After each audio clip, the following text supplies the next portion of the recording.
بسم الله الرحمن الرحيم الحمد لله رب العالمين الحمد لله الذي هدانا لهذا وما كنا لنهتدي لولا أن هدانا الله أشهد أن لا إله إلا الله وحده لا شريك له وأشهد أن محمدا عبده ورسوله اللهم صل على محمد وعلى آل محمد كما صليت على إبراهيم وعلى آل إبراهيم إنك حميد مجيد اللهم بارك على محمد وعلى آل محمد كما باركت على إبراهيم وعلى آل إبراهيم إنك حميد مجيد ورضى اللهم عن الخلفاء الراشدين وصحابة أجمعين ومن تبعهم بإحسان إلى يوم الدين أما بعد السلام عليكم ورحمة الله وبركاته. Les sœurs, les frères, les louanges, les remerciements, les éloges n'appartiennent qu'à Allah, le premier qui n'a pas de début, le dernier qui n'a pas de fin, l'apparent, le dominant, le subtil, le bien informé. Nous le louons, nous revenons vers lui repentant, nous lui demandons protection contre les conséquences de nos péchés. Et lui, c'est lancer le nombre et les tendances de l'âme, celle que Allah guide, nul ne saurait l'égarer. Et l'âme qui est laissée à elle-même, certainement, n'ordonne que le mal, qu'Allah nous en préserve. J'atteste donc qu'il est le seul digne d'adoration, Allah. J'atteste de la véracité, de l'exemplarité de la prophétie de Mohammed ibn Abdillah. Qu'Allah bénisse ses prophètes, sa famille, ses compagnons, tous ceux qui les auront suivis dans le droit chemin, nous fassent l'honneur d'en faire partie.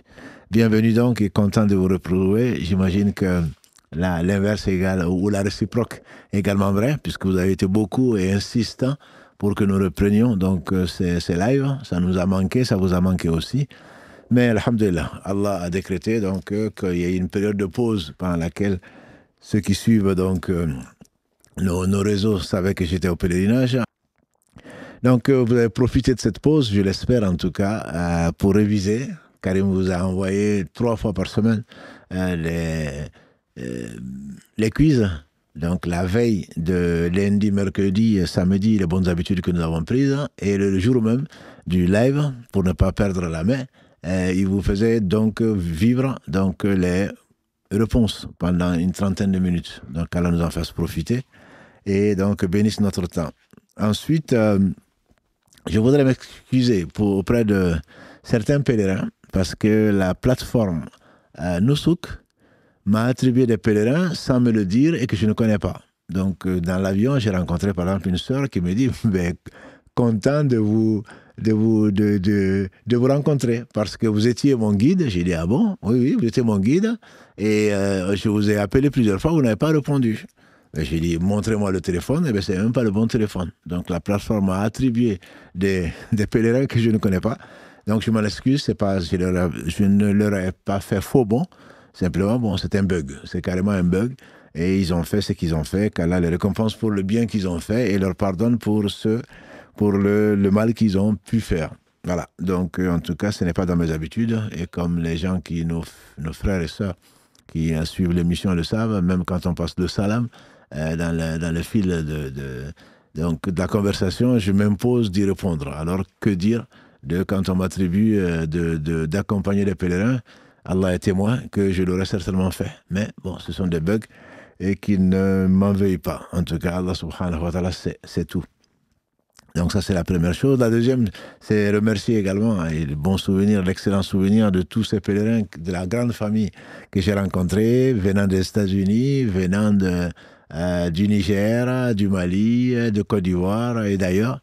Donc, ils ont été très sympathiques et qui, malgré le masque parfois et malgré l'ihram, m'ont reconnu. Donc, on a échangé des sourires complices. Alhamdulillah, qu'Allah accepte leur pèlerinage et accepte tout ce que nous avons fait. Et ceux qui n'ont pas été, également, qu'Allah leur accorde le pèlerinage. La valeur du pèlerinage, ça lui est facile. Donc, pour nous consoler et pour qu'on n'ait pas d'excuses, j'ai relevé 4 hadiths qui donnent la récompense du pèlerinage à celui qui ne l'a pas fait. Bien sûr, l'intention étant là, c'est comme s'il l'avait fait. Mais même en dehors de ça, Abu Umama al-Bahili, qui est donc un des compagnons du prophète sallam, qui est mort à 91 ans, en 81 de l'Hégire. Donc Allah lui a accordé vraiment une longévité. Et c'est le dernier compagnon du prophète sallam qui est mort dans le Cham, c'est-à-dire dans l'actuelle Jordanie, Syrie, Palestine occupée. C'est la région du Cham, c'est le dernier compagnon du prophète sallam. Donc Abu Umama al-Bahili, il a rapporté un certain nombre de hadiths, dont le fait de prier le soba en groupe. Ou le fajr, si vous voulez, en groupe, j'imagine à la mosquée. Puis rester jusqu'au lever du soleil, jusqu'au shuruq. Bien sûr, pas rester en train de dormir, en train d'invoquer Allah ou de lire le Coran, etc. Et ensuite, on va laisser 20-30 minutes, j'imagine, que le soleil soit bien levé, qu'on fasse 2 rak'ahs. Le prophète sallam a dit que la récompense, c'est comme si on avait un pèlerinage et une umrah. Vous voyez, vous n'avez pas dépensé 10 000 euros avec Nusuk pour aller, et pas un mois non plus, ni sous le soleil, ni quoi que ce soit. Allah récompense la personne comme si elle avait fait une umrah acceptée et un hajj accepté. C'est un hadith qui est rapporté par l'imam At-Tabarani.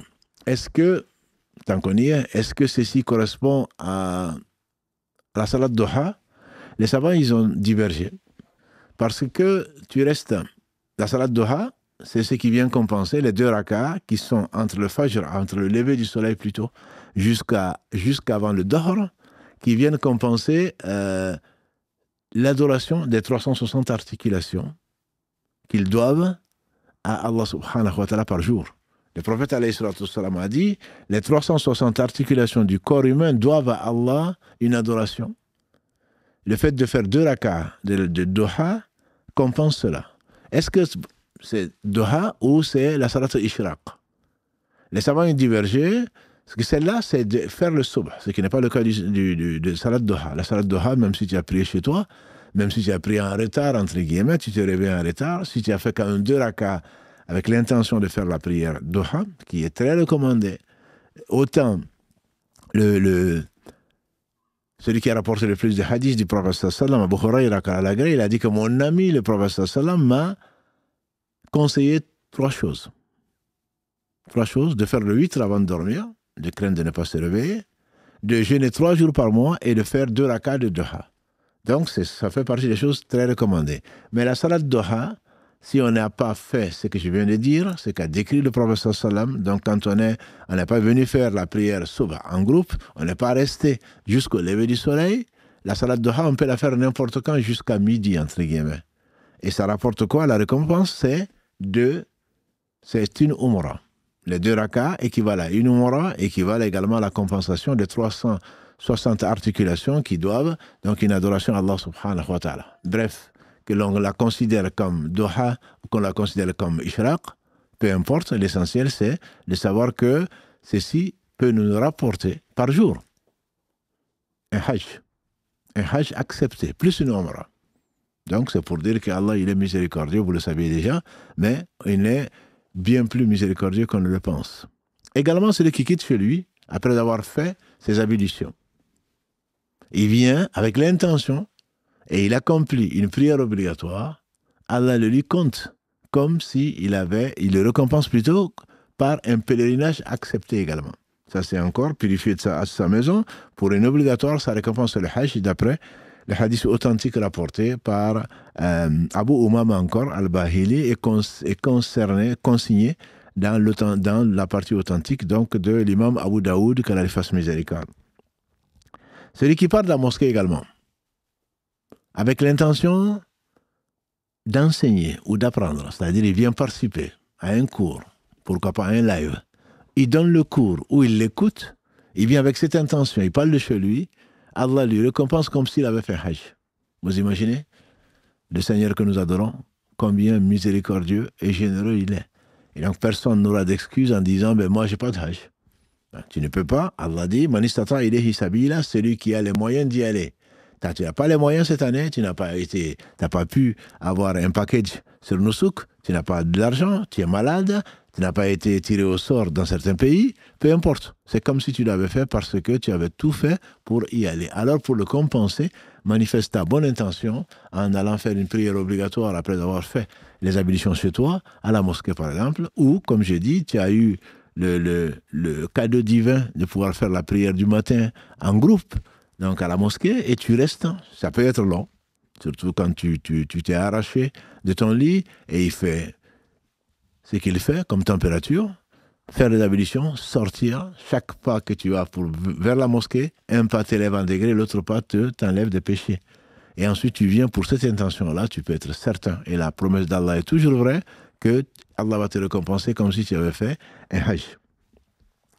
Hadith rapporté donc celui-là par Tabarani, pour celui qui quitte chez lui, qui vient à la mosquée avec l'intention d'enseigner ou d'apprendre. Donc de participer à un cours à la mosquée, il a donc l'équivalent d'un pèlerinage. Il y a Ma'aqal al-Asadiya qui a rapporté que le prophète sallam a dit une umrah pendant le ramadan est récompensée comme si on avait fait un hajj. Une umrah pendant le ramadan. C'est peut-être la raison pour laquelle beaucoup, surtout les derniers jours du ramadan, il y a énormément de monde, même plus que pendant le hajj. Dans la mesure le hajj, les habitants de l'Arabie ne peuvent le faire qu'une fois tous les 5 ans, au mieux. Alors que la umrah, pendant le pèlerinage, notamment pendant les week-ends, et c'est les familles qui viennent, donc de partout de l'Arabie, ce qui fait qu'il y a encore beaucoup, beaucoup plus de monde. Et également, il y a un autre hadith que vous connaissez certainement, celui qui a fait la umrah pendant le ramadan, c'est comme s'il a fait le pèlerinage avec le prophète sallallahu alayhi wa sallam. C'est comme ça qu'il est récompensé. Tout ceci pour dire donc que la miséricorde d'Allah est tout simplement infinie. Donc si on ne peut pas faire ça, on peut faire autre chose. Donc on voit beaucoup de gens qui sont frustrés. Moi, je n'ai pas pu faire le pèlerinage. Moi, j'aimerais le faire. Mais Allah se donne beaucoup, au moins ces 4 occasions pour te compter un pèlerinage et tu peux avoir 5 pèlerinages par jour. En quittant chez toi, en faisant tes ablutions, en venant à la mosquée pour faire la prière obligatoire. Tu as 5 pèlerinages par jour. Or, le pèlerinage est réel, qui est obligatoire pour celui qui peut, tu l'as une fois par an, au maximum, une fois par an. Alors que là, tu peux avoir 5 pèlerinages comme récompense. Et celui qui fait moins aura certainement moins de récompense, à moins qu'il ait une excuse. Donc ça, c'est pour notre consolation, en passant le salam donc à toutes ces personnes également qui sont passées par Toulouse, prier avec nous à la mosquée, dont les sœurs de la région parisienne qui sont venues à nous visiter le vendredi dernier, disons il y a une semaine, et donc qui ont prié avec nous le vendredi, et également d'autres qui sont quittés de passage, souvent de la région parisienne d'ailleurs, je leur passe le salam. Il se peut qu'on ait l'occasion donc de se voir physiquement avec toutes nos sœurs et tous nos frères, en tout cas c'est de la région parisienne qui peuvent, puisque je devrais normalement, Inch'Allah, animer 2 conférences le week-end du 23 au 24 août, donc une concernant que les sœurs et une qui sera publique le 24. Mais on reviendra, Inch'Allah, sur le thème et le lieu prochainement. Ensuite, un message donc de l'association humanitaire que vous connaissez maintenant, donc alhamdulillah, à qui vous avez fait confiance, à qui je fais confiance, en effet, donc la publicité également, donc qui s'occupe des orphelins, qui s'occupe des veuves, qui s'occupe des pauvres, donc au Sahel en particulier, au Mali plus particulièrement. Donc ce que vous leur avez envoyé, alhamdulillah, ils vous remercient, qu'Allah accepte vos sadaqas et récompense toutes les personnes qui ont servi donc à cela, qui ont servi donc pour arriver jusque-là. Afrique Charity, Afrique, comme on l'entend en français, Charity en anglais avec un Y, donc .com. Donc le frère m'a envoyé le bilan de la fête de la Tabaski, c'est-à-dire Eid al-Adha, appelée Tabaski en Afrique de l'Ouest. Ils ont sacrifié pour vous 1700 moutons, et servi donc 6800 familles qu'Allah accepte, bénéficiaires, une dizaine de vaches. Et vous savez qu'on peut s'associer pour le sacrifice de la vache à 7, jusqu'à 7, comme le chameau, mais pas donc pour le mouton. 1700 moutons avec 6800 familles donc, de bénéficiaires, une centaine de moutons vivants que vous avez offerts à des familles, donc ils n'avaient pas les moyens, qu'Allah vous récompense par le meilleur. Une vidéo personnalisée a été adressée, et je ne doute pas, a été adressée à chaque donateur par souci de transparence. Comme le dit le proverbe ou l'adage, la confiance n'exclut pas le contrôle. Donc chaque fois que vous avez donné quelque chose, ils l'ont pratiqué, et en plus ils vous ont envoyé personnellement des vidéos pour vous montrer c'est le fruit donc de votre travail, et demain vous serez certainement agréablement surpris par la récompense d'Allah subhanahu wa ta'ala. Donc Allah accepte ce que vous avez avancé, accepte ce qu'eux ils ont fait comme effort, et accepte également donc de nous qui ont été des intermédiaires, et tous les donateurs et intermédiaires, ils sont très nombreux, et Allah seul sait qui ils sont. Donc Allah accepte et renforce ce genre de travail. Et il y en a beaucoup dans le monde, à travers le monde, alhamdoulilah, des bénévoles discrets qui travaillent jour et nuit, parce que les meilleurs d'entre nous, ce sont ceux qui sont le plus au service donc, des créatures d'Allah subhanahu wa ta'ala, et qu'Allah nous compte donc parmi ceux-là. On vous parlera ensuite, Inch'Allah, de vacances et de vous donner quelques conseils, comme on l'a fait sur le site de la mosquée ou sur Facebook et Instagram. Les vacances ne sont pas un moment de paresse, c'est pas un moment d'insouciance. Et comme j'aime à le dire, les anges ne prennent pas de vacances. Le temps, c'est pas de l'argent. Les Anglais disent time is money. Le temps, c'est de l'argent. Non, parce que probablement ils ont, les Anglais notamment, ils ont la bourse la plus réputée peut-être au monde. C'est pas Wall Street, mais les Anglais sont très connus, donc pour avoir des places financières très réputées. Mais c'est mieux que l'argent, c'est la vie. Le temps, c'est la vie. Perdre l'argent, tu peux encore peut-être récupérer, tu peux être consolé, mais perdre du temps, c'est perdre ta vie. C'est perdre ta vie. Et donc, ce n'est vraiment pas un moment où les gens pensent les pieds dans l'eau ou je ne sais où autres, oublier le monde. Non, tu sais que le vrai monde, tu vas le retrouver bientôt dans la tombe et dans l'au-delà.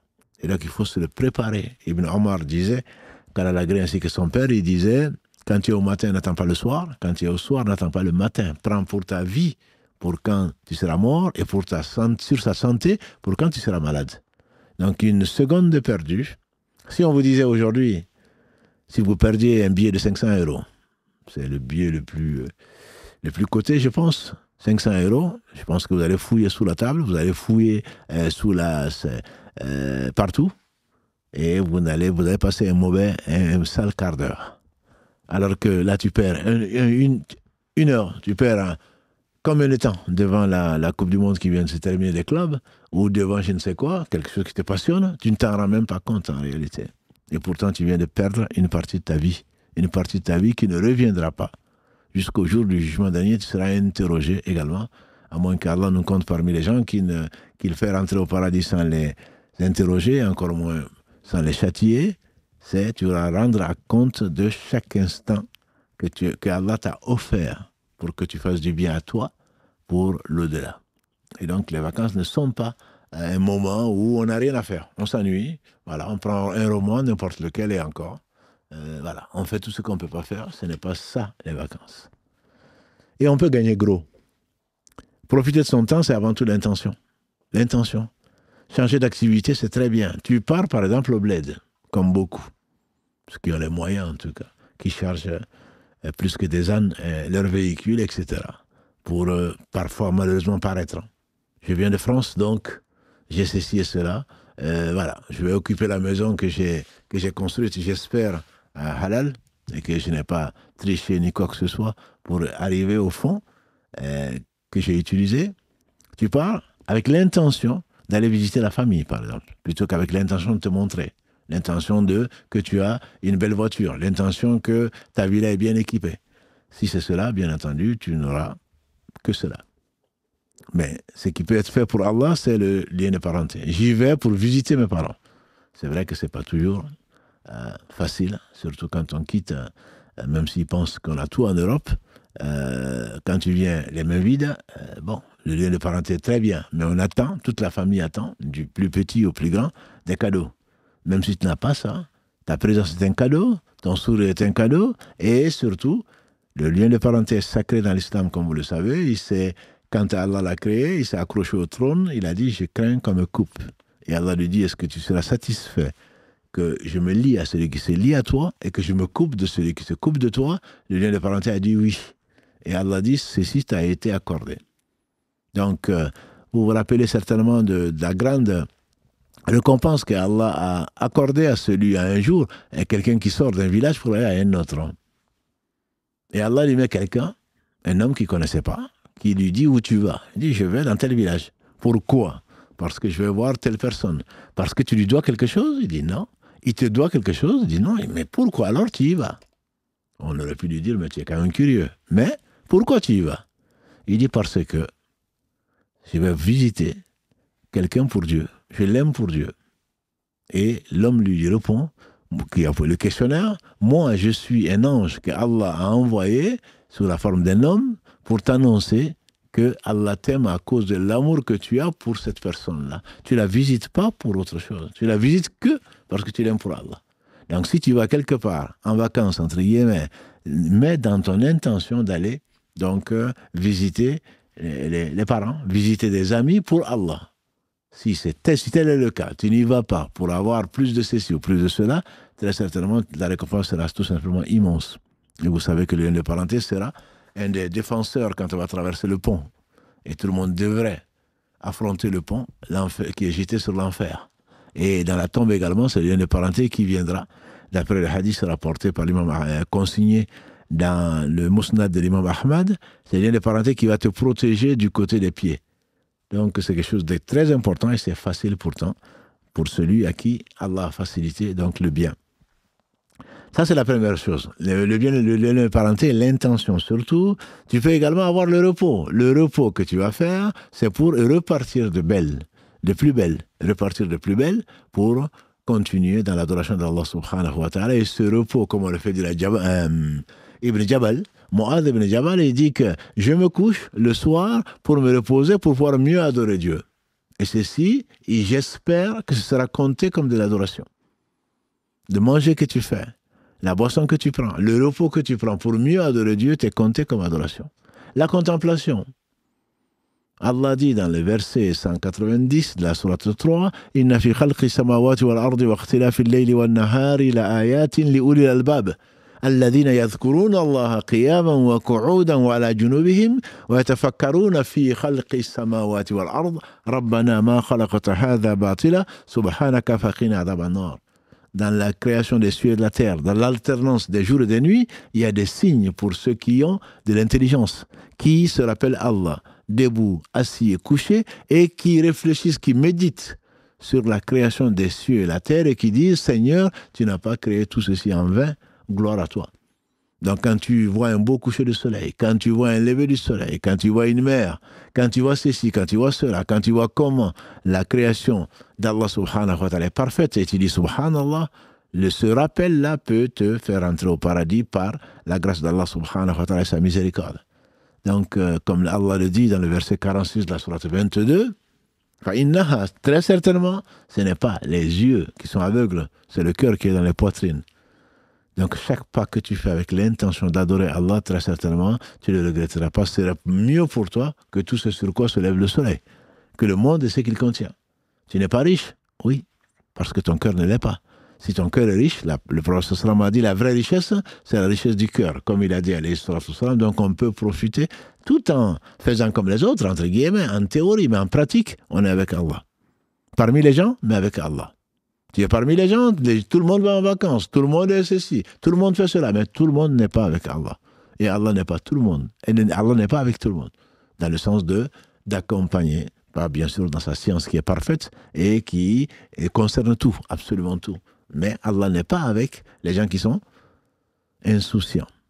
Ya ayyuhalladhina amanu, ittaqullaha wal tanzuru nafsum ma qaddamat lighad. واتقوا الله إن الله خبير بما تعملون ولا تكونوا كالذين نسوا الله فأنساهم أنفسهم أولئك هم الفاسقون. Vous les croyants, verset 18 de la sourate 59, vous les croyants, craignez Allah et que chaque âme voit ce qu'elle a préparé pour demain. Et craignez Allah, Allah est parfaitement informé de ce que vous faites. Le verset 19 de la sourate 59, qu'est-ce qu'elle dit? وَلَا تَكُونُوا كَالَّذِينَ نَسُوا اللَّهَ. Ne soyez pas comme ceux qui ont oublié Allah. Allah a fait qu'ils se sont oubliés eux-mêmes. Voilà les pervers, dit Allah. Oublier Allah, c'est oublier, en réalité, ce qui t'attend, c'est oublier ton bonheur. Tu penses faire du bien en pensant à autre chose, mais en réalité, tu perds. Allah te laisse à toi-même. Parce que tu as oublié ce pourquoi tu as été créé, tu as oublié Allah subhanahu wa ta'ala, et c'est vraiment une perte de temps et une perte, donc une partie de ta vie. Les vacances, c'est aussi avant tout donc la piété. La piété, comme Allah le dit, donc c'est le fait de mettre, enfin comme les Arabes le disent et les croyants le disent et les savants le disent, c'est mettre la taqwa, c'est une wiqaya, c'est mettre un obstacle entre toi et la colère d'Allah. Et donc les anges, comme je disais, ne prennent pas de vacances. C'est pas parce qu'on est en vacances qu'on se permet tout. Les aventures.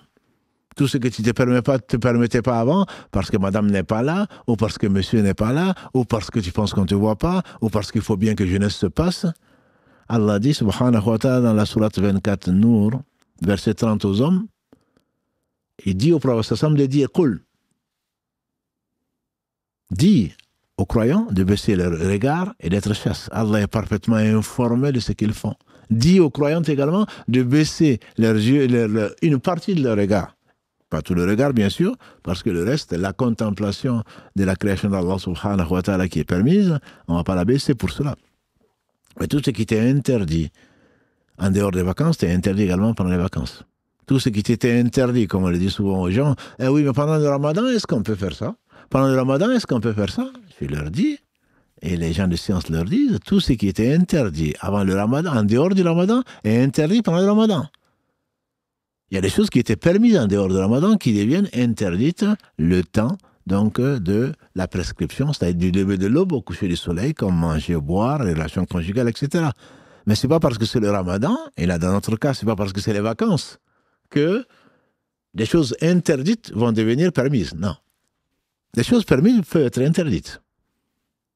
Comme on l'a dit, comme en état d'ihram, en état de sacralisation, il y a des choses, tu ne peux pas te couper les ongles, tu ne dois pas te couper, comment dirais-je, les cheveux, les poils, etc. Elles étaient permises. Mais dans cet état-là, elles deviennent interdites. Mais les choses interdites ont toujours été interdites. Pèlerinage ou pas, ramadan ou pas, vacances ou pas. Donc crains Allah où que tu sois. Et les anges ne désobéissent pas à Allah, subhanahu wa ta'ala. Et Allah n'a pas besoin d'anges. Également, un conseil fraternel.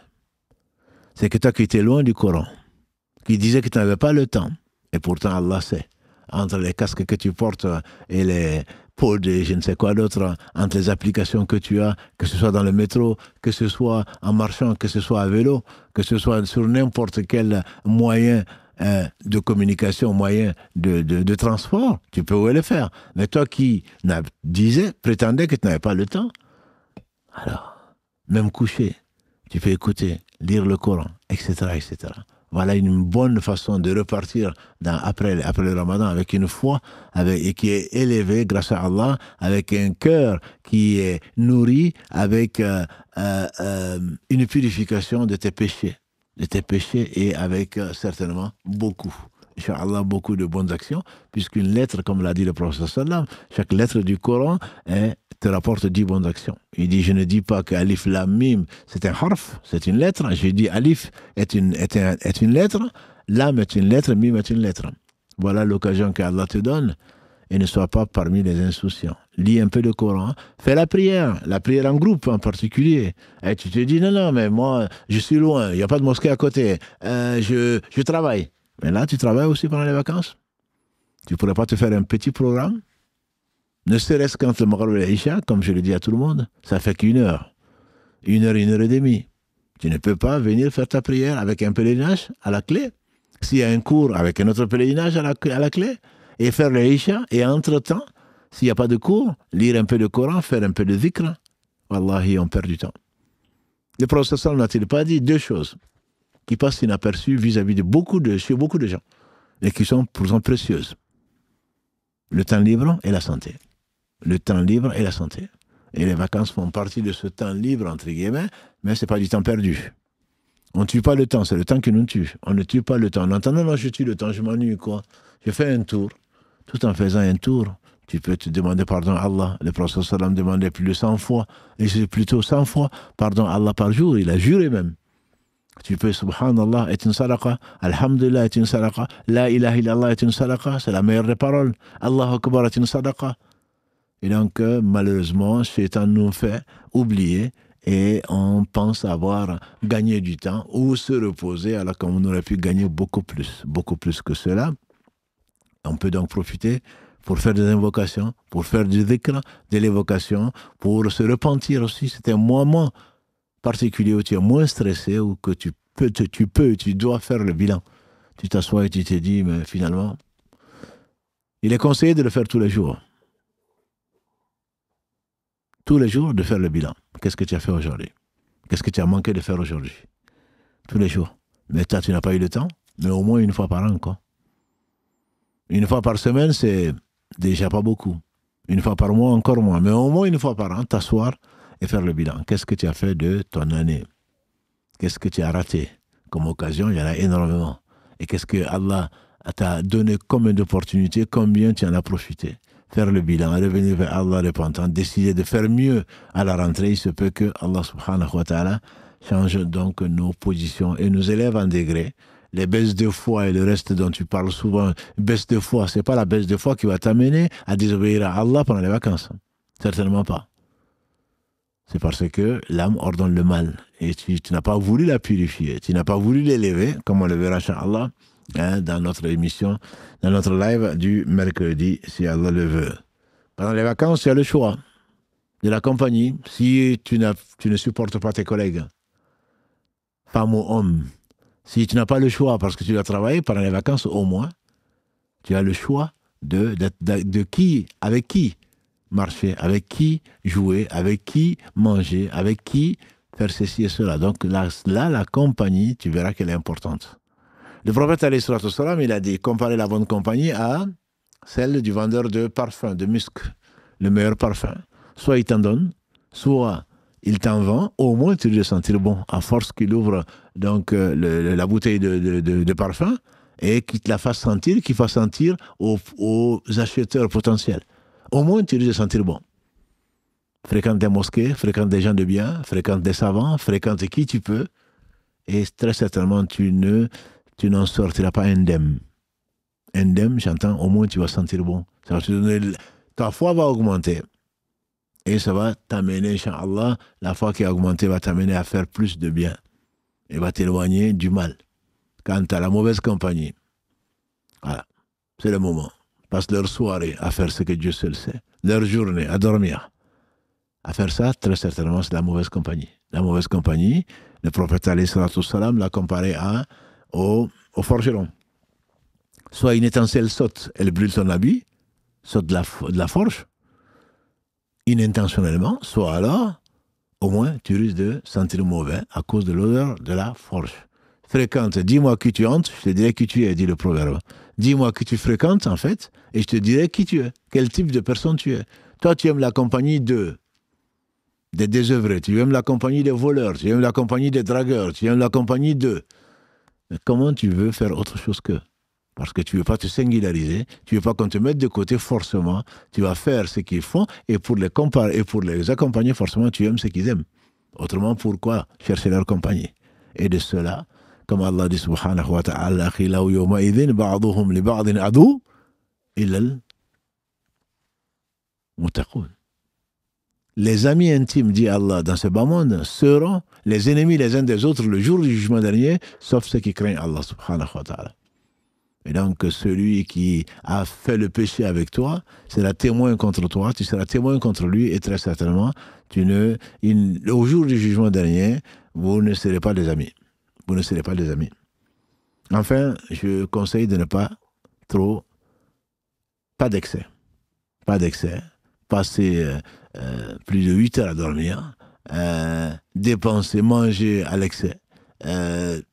L'excès de tout, dit le proverbe, est nuisible. Et encore moins les dépenses. On dépense parce que c'est les vacances. C'est pour cela que les agences de tourisme ou le ministère du tourisme ou ce qui est chargé de promouvoir le tourisme, qui n'a pas que des bons côtés. Hein. Je vois des gens, on est devenu la première destination touristique. Mais la conséquence, c'est quoi? Quand les touristes viennent, souvent, ils viennent avec leurs habitudes. Et parfois même des mauvaises habitudes. C'est bien connu, notamment pour ceux qui vont soit au Maghreb, soit en Orient. C'est pour goûter à des choses exotiques. Dans ce qui leur est interdit de relations sexuelles, excluant du terme, avec des gens qu'ils veulent découvrir. Et donc, il n'y a pas que ça. Les dépenses, on les fait comme ça. Ça enrichit peut-être le pays. On a plus de devises. Mais en même temps, tu seras responsable devant Allah subhanahu wa ta'ala. Allah n'aime pas les gaspilleurs. Les gaspilleurs, dit Allah, sont des frères de Shaitan. Et Shaitan est désobéissant vis-à-vis de son Seigneur. Qu'Allah subhanahu wa ta'ala nous fasse profiter de notre temps, bénisse notre temps. Et très certainement, le temps béni, c'est ce qu'on aura tout gagné. Tout gagné. Et enfin, je voudrais passer un salam à cette sœur qui a donné donc cette lettre à son fils pour me la remettre. Et que pour que vous priez pour elle, je lis la lettre et j'en finirai, Inch'Allah, là, en espérant Salam alaikum imam, en espérant que vous portez bien. J'ai décidé de vous écrire parce que malheureusement, je n'aurai pas la chance de vous rencontrer, puisqu'elle est venue très certainement à Toulouse pour se soigner, n'étant pas avec mon mari. Bref, avant toute chose, permettez-moi de vous remercier pour tout le noble travail que vous faites. Je sais que vous avez l'habitude d'entendre cela, surtout durant les lives, notamment les lives de lundi, mais je vais rentrer en profondeur en ce qui me concerne, en ce qui concerne mes remerciements pour que vous compreniez ma démarche. Elle a remis donc cette lettre en double page, Karim, double page donc à son fils qui me l'a remis vendredi dernier. Et vous allez voir pourquoi. Et qu'Allah bénisse cette famille. Qu'Allah bénisse cette famille. Elle dit donc, il y a de cela 2 ans, Allah m'a éprouvé par un cancer. Alhamdulillah, écrit-elle, Alhamdulillah, Rabbil Alamin. J'ai dû quitter mon pays pour aller me faire soigner ailleurs. J'ai passé 1 an, loin de ma famille, loin de mes repères, mais Allah m'a soutenu à travers vos vidéos. Allah est généreux. Cela peut vous paraître bizarre, mais sachez que j'ai apprécié cette épreuve. J'ai apprécié le cancer. L'épreuve d'avoir quitté mon pays pendant, loin de ma famille, loin de tout, j'ai apprécié cette épreuve car elle m'a permis de me rapprocher de mon Seigneur, d'en apprendre davantage sur ma religion, de faire un travail approfondi sur ma personne. En 1 an, j'en ai appris plus que durant toute ma vie. Allah ne fait que le meilleur. On le dit souvent, mais des personnes éprouvées comme ça le comprennent plus que nous. Elle continue en effet, comme vous le dites souvent, avant, la prière n'était que de la gymnastique. Le jeûne, n'en parlons pas. Je l'avoue. Je crois en Allah et je ne lui ai jamais rien associé. Mais c'est durant cette épreuve que j'ai compris pourquoi on faisait tout cela. Allah a donné du sens à mes adorations. Et croyez-le ou non, mais j'ai ressenti la douceur de la foi dont vous parlez souvent. Je sentais mon cœur frémir à chaque lecture du Coran, à chaque prière. J'étais tellement apaisé. Et effectivement, c'est quelque chose de merveilleux. Qu'Allah nous apaise, qu'Allah nous donne cette expérience de goûter à la saveur de la foi. J'étais là à souffrir avec les chimiothérapies et autres soins. Mais je remercie Allah tous les jours pour ce cadeau qu'il m'avait offert. Je n'ai pas demandé la permission de lire, mais ça m'a tellement frappé. Et j'ai voulu partager ça avec vous. J'espère qu'elle ne m'en voudra pas. Vous dites souvent que celui qui ne remercie pas les gens ne remercie pas Allah. Ça, c'est le prophète sallam qui le dit, ma sœur. Donc aujourd'hui, je prends le temps de vous remercier, vous et votre équipe, pour m'avoir accompagné durant toute cette belle épreuve sans vous en rendre compte. Vous n'avez même pas idée de bienfaits qu'Allah vous permet de faire à travers vos vidéos. Karim, tu entends? J'aimerais aussi adresser tout mon soutien à ceux que vous citez le vendredi, parce que chaque vendredi, on rapporte les demandes dans la mosquée, des demandes d'invocation pour toutes ces personnes qui sont éprouvées. J'aimerais aussi adresser donc tout mon soutien à ceux que vous citez le vendredi qui souffrent du cancer. Leur dire de ne pas désespérer et de dire « Alhamdulillah » car avec de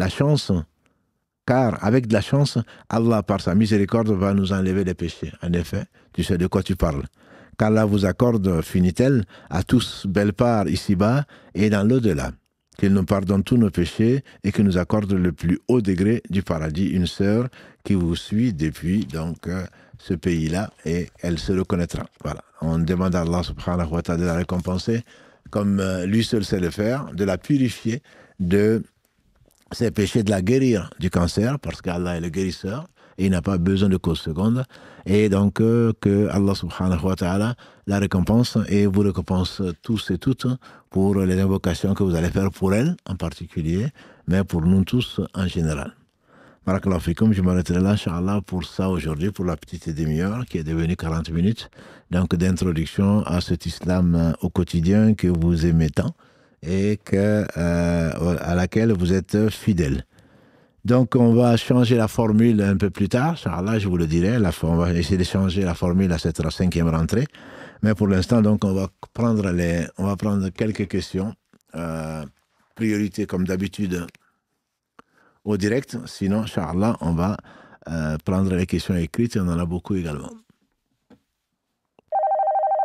Assalamu alaikum. Alaykum salam. Oui. Je suis très ému déjà de vous avoir au téléphone.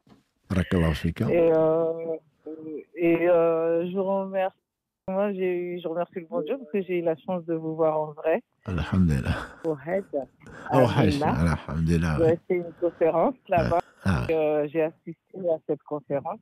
le jour Donc, d'Arafat, probablement. Ouais. oui, à Mina, et on Amina, était d'accord. très contents. Ah oui, non. Oui, avec, voilà. Je me rappelle, oui, effectivement. Voilà, Non, voilà, on non. était très contents, très heureuse de vous voir. Alhamdulillah. Merci beaucoup pour cet Allah, appel. Allah يبارك فيك ma soeur. Oui. Et qu'Allah accepte le Hajj. Alors, Amin, Amin, Amin.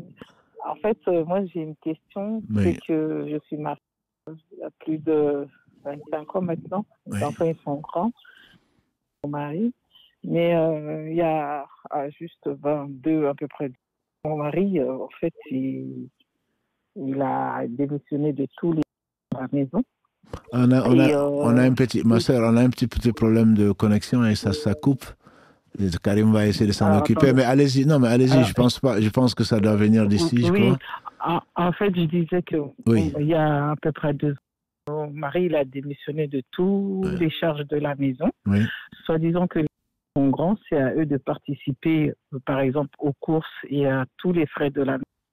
Et en fait, pour faire bref, on est arrivé à un stade où finalement, ils financent rien pour tout ce qui est charge de la maison. Les enfants, tout le monde cotise, mais on est arrivé à un stade où même les courses, personne ne finance dans la maison. On est arrivé à presque chacun pour soi.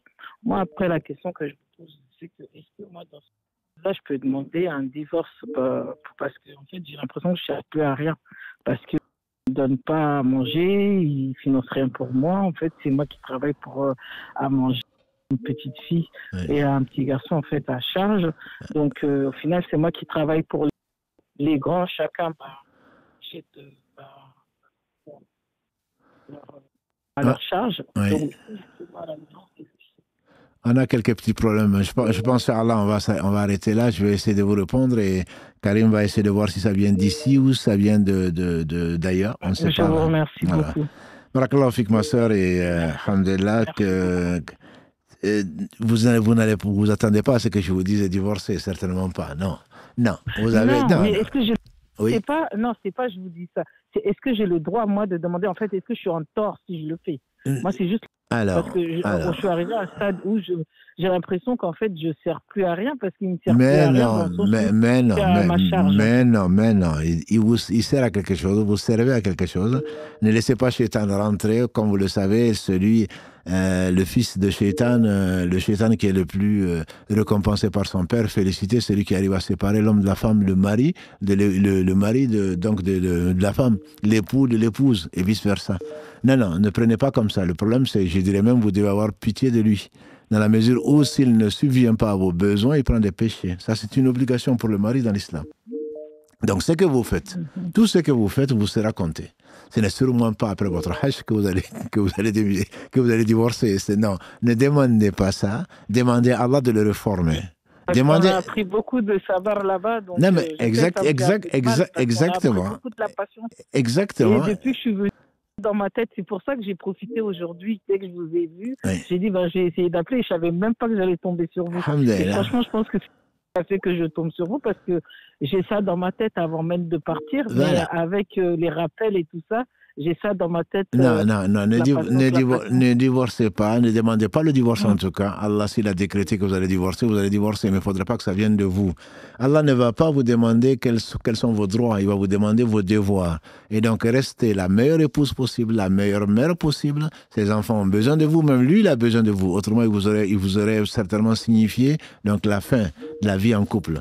Je comprends que Shaitan lui donne des excuses en disant les enfants sont grands. C'est d'ailleurs une des questions. J'en profite pour une question écrite. J'en profite pour y répondre. Quand on est en famille, quelle est la part des enfants en fonction donc de ce que les parents gagnent, etc., etc. Alors, il faut savoir, ça c'est pour répondre à vos enfants qui sont grands et à tous ceux qui vivent avec leurs parents ou pas. Ça dépend de la situation du père et de la mère. Comme si c'était notre cas, nos parents ont tout donné et ils ne pouvaient même pas prendre de crédit parce qu'il n'y en avait pas. Et ils ont travaillé matin, midi et soir. Ils n'ont rien, ils sont fatigués. Nous, on travaille, on doit les prendre en charge. On doit les prendre en charge. Et je trouve, pour moi, c'est une honte d'envoyer son père ou sa mère dans un EHPAD ou dans je ne sais quoi d'autre parce que maintenant, on ne peut plus s'en occuper d'eux. Non, ils se sont occupés de nous depuis qu'on est né. Donc, jusqu'à ce qu'on devienne qui on est. Donc, ces enfants doivent prendre en charge le père et la mère s'ils en ont les moyens. Si les parents ont les moyens, si les parents ont les moyens et qu'ils n'ont pas de moyens, bien sûr, le problème ne se pose pas. Et si eux, ils ont les moyens, les parents ont les moyens, au moins leur proposer de les aider. Ils disent, non, non, mon fils, tu as d'autres charges, tu es marié, tu as des enfants, tu as des projets. Nous, on se passe de ça et Dieu merci, qu'Allah te bénisse, etc. Au moins, on gagne ça. Donc, les SD, c'est pas parce qu'il ne faut pas profiter des parents en disant, c'est mon père et ma mère, donc je ne participe pas aux frais si j'ai les moyens, bien sûr. C'est toi qui perds. Donc ça, c'est à vos enfants et à tous nos enfants. Voilà. Maintenant, si tu ne peux pas, tu ne peux pas. Et ce n'est pas un loyer, ce n'est pas un hôtel où tu viens, tu payes ceci et cela. Mais si tu peux, c'est une chance. Le prophète sallam a dit qu'il soit humilié, que son nez traîne par terre. On dit qui? Il dit celui qui a son père et ou sa mère vivant, il n'en profite pas pour entrer au paradis. Voilà, donc je rappelle à nos frères et à nos sœurs que ce n'est pas, si on pense profiter de cette occasion-là, oui, pour avoir des hasanats, pour avoir des bonnes actions. Et quant à vous, faites ce que vous pouvez, vous n'êtes pas obligé de le faire, mais tout ce que vous ferez, Allah va vous récompenser de la meilleure des façons. Donc je vous conseille l'invocation, parce que c'est Allah qui transforme tout, de l'invocation et de la patience et de faire ce que vous pouvez faire. Après, l'impossible, nul n'est tenu. Si vous ne pouvez pas, vous ne pouvez pas. Vous n'allez pas vous dévoiler pour aller travailler, pour faire vivre une famille alors qu'un homme est là, en bonne santé, etc. Il refuse de le faire. Voilà, donc je vous conseille encore une fois plus de patience et vous avez de l'expérience au Hajj et de faire beaucoup d'invocations. Vous revenez du Hajj, peut-être que vous n'avez plus de péché, en tout cas vous en avez moins, on l'espère. Voilà, il se peut qu'Allah accepte de vous et donc faites des prières pour lui plutôt que de penser au divorce comme Satan vous le fait penser. Voilà mon conseil dans ce domaine-là. Allah yabarshik, avec plaisir. Ouais. Barakallahu fik. Alayki salam wa rahmatullahi wa barakatuh. Donc, une question écrite. Salam alaikum. Chez les Sénégalais, c'est pas moi qui le dis, ils ont une coutume qui est d'envoyer de l'argent à un imam au Sénégal pour qu'il valide le mariage sans que la mariée ni le marié soient présents. Est-ce que c'est autorisé? Il n'y a pas que les Sénégalais, c'est que ça, c'est tout. Maintenant, on délègue tout. Vous savez, ma soeur, qu'il y a eu même une proposition de faire payer les gens pour faire la prière à notre place. Voilà. Bon, oui, c'est bien sûr que c'est complètement nul et c'est invalide. Mais en restant ici, plutôt que de prendre des billets d'avion pour la fête et le reste, on économise et on envoie de l'argent pas à l'imam. L'imam ne peut rien faire. On envoie de l'argent souvent à la famille pour réunir, pour faire un mariage à distance. Le mariage à distance est possible si la femme est représentée, l'homme est représenté avec leur accord, bien sûr. Voilà, donc c'est comme la procuration pour le vote ou pour autre chose. On peut le faire, on peut ne pas y aller, surtout si les conditions sont assez limitées. Et on sait qu'en Afrique en particulier, le mariage peut coûter très, très, très cher. Beaucoup d'invités, pas forcément invités d'ailleurs, beaucoup de participants, je dirais. Donc parfois, c'est des milliers, des dizaines de milliers d'euros.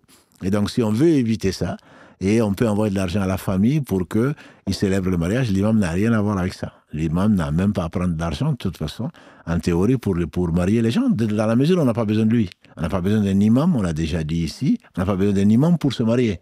Maintenant, il y a une cérémonie. On va parfois pour le mariage religieux après la mairie. On va pour le mariage religieux à la mosquée. Et on amène des colas pour l'Afrique de l'Ouest. On amène maintenant plutôt des bonbons. Non, l'imam, à ma connaissance, si on fait un geste, ce n'est que pure formalité ou coutume. L'imam n'a droit à rien dedans, absolument rien. Donc ça, même si tu penses que c'est ce qu'on fait au Sénégal, ce n'est pas une obligation, loin s'en faut. Donc c'est plutôt une mesure d'économie. Mais je conseille à mes sœurs et frères qui font faire leur mariage religieux en particulier, que le mariage religieux a des conditions. Voilà, on ne va pas passer sa nuit dans le haram ici, à la Courneuve, ou à Toulouse, ou ailleurs, et qu'on fasse le mariage le même jour à Dakar, ou à Tombouctou, ou ailleurs. Non, il y a des conditions, entre autres la séparation de corps. Voilà. Donc, il y a bien sûr les piliers, mais parmi les piliers, il y a le fait donc qu'il y a le repentir pour ce qu'on a pu faire avant le mariage. Il y a la séparation de corps, au moins l'écoulement donc du sang après les derniers rapports qui ne sont pas légitimes. Et pour pouvoir se retrouver dans un mariage qui est religieusement valide. Je ne parle pas de mariage civil, mariage religieusement valide. Donc, il ne faut pas non plus, parce que malheureusement, c'est facile et c'est moins cher. Et donc, les gens pensent que on dort ensemble le soir et puis le matin, on est oui, au pays, ils ont fait le mariage. Oui, mais Allah se passe de tout. Quand on fait le mariage, c'est pas pour qu'on dise qu'on est marié. Beaucoup le font malheureusement pour ça. Non, c'est pour régulariser, si on peut l'appeler ainsi, les relations avec la partenaire ou le partenaire devant Allah, par crainte d'Allah, pour l'amour d'Allah et donc dans l'espoir d'avoir une vie meilleure. Ce n'est pas pour que les gens disent « je suis marié ». Comme de familles ici et ailleurs. Non, non, non, tu ne rentres pas chez moi avec ta copine tant que tu n'es pas marié. On t'explique rien. Le plus important, c'est pas ça. C'est parce que le voisin va dire, eh ben, ils sont même pas mariés. On n'a pas mangé de couscous, on n'a pas mangé de riz, et puis ils viennent ensemble, c'est qu'ils sont pas mariés. Eh ben, ils sont mal éduqués, ceux-là. Non, c'est pas pour les gens qu'on se marie. On se marie pour soi avec l'intention que Allah mette la baraka dans ce qu'il va nous donner. C'est pas parce que le voisin ou la voisine va dire qu'il est marié ou il n'est pas marié, c'est pas ça. Et si tu ne crains pas Allah, si tu ne viens pas vers Allah repentant, Allah ne bénira pas ton mariage. Il ne bénira pas ton mariage. Qu'Allah nous réforme et nous fasse miséricorde. Salam alaikum.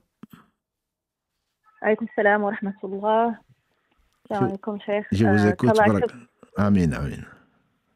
Qu'Allah accepte votre hajj avec tous les pèlerins. Amin. Barakallahu fik, ma sœur. Je vous appelle parce que j'ai eu une problématique très récurrente depuis des années avec un parent. Et en fait, c'est quelqu'un qui a des problèmes de colère, qui dit des choses très dures et qui après, soit oublie, mais en tout cas nie complètement ce qui a été dit ou autre. Et donc, j'essaie forcément de continuer à avoir un bon comportement, bismillah. Mais en fait, récemment, j'ai eu un peu de mal, au vu de l'injustice, de pas avoir de ressentiment. Et en fait, c'est le côté où on se comporte bien, mais il y a quand même un ressentiment et ça reste un peu dans le cœur. Et c'est un peu dommage parce que vraiment, la personne, aucune remise en question, pas de... Enfin, je veux même pas des excuses. C'est le parent, ils ont beaucoup plus fait que nous. Mais au moins, quelque chose. Mais rien du tout. C'est juste, non... moi, j'avais jamais rien fait, alors que c'était quand même assez dur. Et donc, je voulais savoir comment lutter contre le ressentiment et pas laisser Shaitan se mettre au travers, parce que des fois, je ressasse en boucle et c'est un peu... Bien sûr. Non, mais je comprends tout à fait. Alhamdulillah, on remercie avant tout Allah de ne pas être à leur place. Parce que les gens pensent être... un père et une mère, souvent, ils pensent que on leur doit tout. On leur doit tout, et puis ils ne doivent rien. Non, ils ont fait ce qu'ils ont fait, ils seront récompensés pour cela, mais ils peuvent prendre les péchés aussi. Le simple fait de faire du mal à qui que ce soit, même à une chatte, on doit en rendre compte au jour du jugement dernier. Que dire alors de sa fille ou de son fils? Des injustices. Il y en a beaucoup dans la famille, venant de la mère, venant du père, et donc c'est pas pour autant, on doit presque avoir pitié d'eux. Parce qu'après avoir fait tout ce qu'ils ont fait, ils pensent qu'à leur droit. Alors qu'en réalité, il reste encore un devoir, ne serait-ce que devoir en tant que sœur. Même si ce n'est plus ma fille, ce n'est plus des relations entre mère et fille, c'est des relations au moins entre deux sœurs musulmanes. Je veux dire, donc il faudrait essayer, même entre voisins, même entre deux personnes tout simplement. Il faut respecter l'autre et respecter le ressenti de l'autre. Et ne pas se prendre pour avoir tous les droits. Donc je comprends, j'imagine en tout cas les personnes que nous rencontrons et qui nous font du mal sans s'en rendre compte. Le ressenti est naturel. Le ressenti est naturel et Allah ne jugera pas pour ce qu'on ne maîtrise pas. Il est évident qu'on va aimer moins quelqu'un qui nous fait du mal. Sauf si on est... c'est qu'on est, voilà. Donc, sauf si on est malade. Voilà, donc on ne peut pas. Donc c'est quelque chose de tout à fait naturel. Je ne veux pas dire de le chasser. Simplement, quand ça arrive, Shaitan va surfer dessus et ça va animer l'animosité, de la rancœur. Et Allah dit dans le verset 10 de la sourate 59, quand il parle des Banu Nadir, Rabbana ighfir lana wa li ikhwanina alladhina sabaquna bil iman wa la tajal fi qulubina ghillan lil ladina amanu Rabbana innaka ra'ufur rahim. Donc Seigneur, pardonne-nous ainsi qu'à ceux qui nous ont dévancés dans la foi. Nos pères, nos mères, nos frères, souvent nous ont dévancés dans la foi, père et mère, c'est évident. Et on demande pardon pour nous et pour eux, et de ne pas mettre de la rancœur dans nos cœurs contre les croyants. C'est-à-dire que elle reste une croyante si c'est ta mère, il reste un croyant si c'est ton père, etc. Donc, le fait de demander ça, je peux t'assurer que c'est par expérience, Allah te lave et t'enlève la rancœur, ce ressenti-là. Parce que c'est Shaitan, il te dit non, n'oublie pas quand même, elle te prend pour quoi, il te prend pour quoi, et il te remercie même pas, même si c'est pas ce qu'on attend. Ben, quelque part, on attend quand même au moins de dire merci. Le prophète sallam, comme le disait la première sœur, le prophète sallam dit, celui qui ne remercie pas les gens ne remercie pas Allah. Donc on attend tous au moins un merci. C'est naturel. Donc par conséquent que cet amour diminue parce que la réaction de la personne qui devient amnésique, qui oublie ce qu'elle a fait de mal, et probablement pas ce qu'elle a fait de bien, parce qu'on nous rappelle souvent, c'est moi ta mère, c'est moi ton père, ouais, donc tu te souviens très bien de ce que tu as fait pour moi, par contre moi ce que j'ai fait pour toi, tu t'en souviens pas. Donc je pense qu'il ne faut pas les en vouloir, il faut remercier Allah de ne pas être à leur place, et prier pour eux, pour toute personne, hein, proche ou pas proche, parce qu'Ibn Qayyim disait qu'Allah fasse miséricorde, quand on voit quelqu'un qui fait dans le péché, et on doit avoir pitié de la personne parce qu'elle ne sait pas ce qu'elle fait. Si elle savait les conséquences de ce qu'elle faisait, ne serait-ce que perdre votre amour, ne serait-ce que ça, c'est énorme. Quand on dit à son enfant, et vous êtes probablement mère, quand on dit à son enfant « je t'aime plus », il faut voir comment est-ce que les larmes chaudes coulent. Simplement, même si c'est pas vrai, entre guillemets, ou sur le coup nous a énervé, c'est le fait de savoir qu'on n'est plus aimé, c'est quelque chose c'est une douleur. Et donc, si on n'y pense pas, je pense qu'il faut penser à la personne et prier pour elle et remercier Allah de ne pas être comme elle. Et Inch'Allah, Allah lavera, Inch'Allah, ce ressentiment contre la personne, surtout si c'est quelqu'un de proche et quelqu'un à qui on doit beaucoup, tel que nos parents. Et qu'Allah vous assiste et vous aide dans cette patience-là et dans cet amour pour Allah, et ce sont au moins des croyants, et vouloir du bien, donc pour nos parents, pour nos proches et pour tout le monde. Amin ya Rab. Barakallahu fik. Allah yabarak fik, ma chère. Barakallahu fik. Barakallahu fik. Salam alaikum. Wa alaykum salam wa rahmatullahi wa barakatuh. Assalamu alaikum, dit une sœur. J'ai appris récemment qu'une femme ne doit pas faire l'iqama. Obligation, entre parenthèses, pour la prière. Est-ce vrai? Car je l'ai toujours fait. Et c'est une obligation, affirme-t-elle. Et je voulais savoir aussi, depuis que j'ai entendu que la prière faite à la maison est meilleure pour une femme, j'ai arrêté d'aller à la mosquée pour la prière de vendredi. Est-ce que j'ai bien fait ou pas? Barakallahu fik. Barakallahu fiki, toi également, ma sœur. L'iqama n'est pas une obligation. Tu ne connais pas, c'est une obligation, elle ne peut être qu'une obligation collective, et ça ne l'est pas. En tout cas, selon l'école Maliki et selon l'avis majoritaire des savants, c'est quelque chose de... L'iqama, c'est quoi? C'est Allah Akbar, ashhadu an la ilaha illallah. C'est qu'on peut l'appeler iqama parce qu'on dit qad iqamati salat, c'est-à-dire que la prière va être, elle est imminente. C'est-à-dire qu'on est en rang, l'imam est là, on va commencer. C'est pour avertir les gens qui sont sur leur téléphone, les gens qui sont en retard, les gens que, ça y est, la prière va commencer. C'est pas une obligation. C'est pas une obligation, ma sœur. Et l'homme peut la faire, la femme peut la faire. Et comme tout dans l'islam, et en particulier dans la prière, la femme peut prier à haute voix, mais elle n'a pas à le faire si ceci peut conduire à une sédition, à une fitna. Donc l'iqama, si tu veux la faire toute seule, tu peux la faire. Mais tu ne vas pas la faire dans un groupe où ta voix peut apporter quelque chose. Voilà, donc c'est dans ce sens-là. Mais ce n'est pas une obligation, donc tu peux ne pas la faire. Tu peux la faire également parce que tu fais des dhikrs en réalité. Allah Akbar, c'est une sadaqa, a dit le prophète sallam. Ashhadu an la ilaha illallah, tu attestes qu'Allah seul mérite l'adoration, c'est la meilleure des paroles que tu puisses dire. Donc ce n'est pas quelque chose de mauvais, bien que ce ne soit pas une obligation, contrairement à ce que tu affirmes. Ensuite, une femme est venue voir le prophète sallam, elle dit j'aimerais bien, j'aime prier avec toi. Il dit je sais. Il dit, mais la prière chez toi est meilleure pour toi que la prière que tu feras dans la mosquée. Et des versions vont jusqu'à dire, la prière dans ta chambre est meilleure que celle que tu feras dans ta cour. La prière dans ta cour est meilleure que celle que tu feras dans la mosquée du quartier. La mosquée du quartier, la prière que tu feras sera meilleure que celle que tu feras dans la mosquée de la ville, etc. Tout ça, pourquoi? Par pudeur et par crainte. Par crainte que Shaitan n'encourage ces hommes, notamment les pervers, à poursuivre les femmes. Et c'est une des sagesses pour lesquelles Allah a rendu obligatoire le port du voile. Pour ceux qui ne savent même pas ce que c'est et qui en parlent beaucoup. Ce n'est pas pour rendre une femme soumise ou je ne sais quoi d'autre. Pas du tout. C'est pour protéger l'honneur de la femme et sa propre personne. À Médine, des hypocrites vivaient là. C'est d'ailleurs dans ces situations où les musulmans possèdent le pouvoir ou quelque chose que naissent les hypocrites, ou en tout cas qu'ils apparaissent. À la Mecque, il n'y en avait pas. À Médine, il n'y avait pas de toilettes, entre guillemets. Et donc, les femmes sortaient le soir, il n'y avait pas d'électricité, se cachaient, allaient à 2, 3 pour aller en dehors de Médine pour aller faire leurs besoins. Alors, des gens se postaient sur la route en leur faisant des propositions. Et elles disaient non, moi je suis croyante.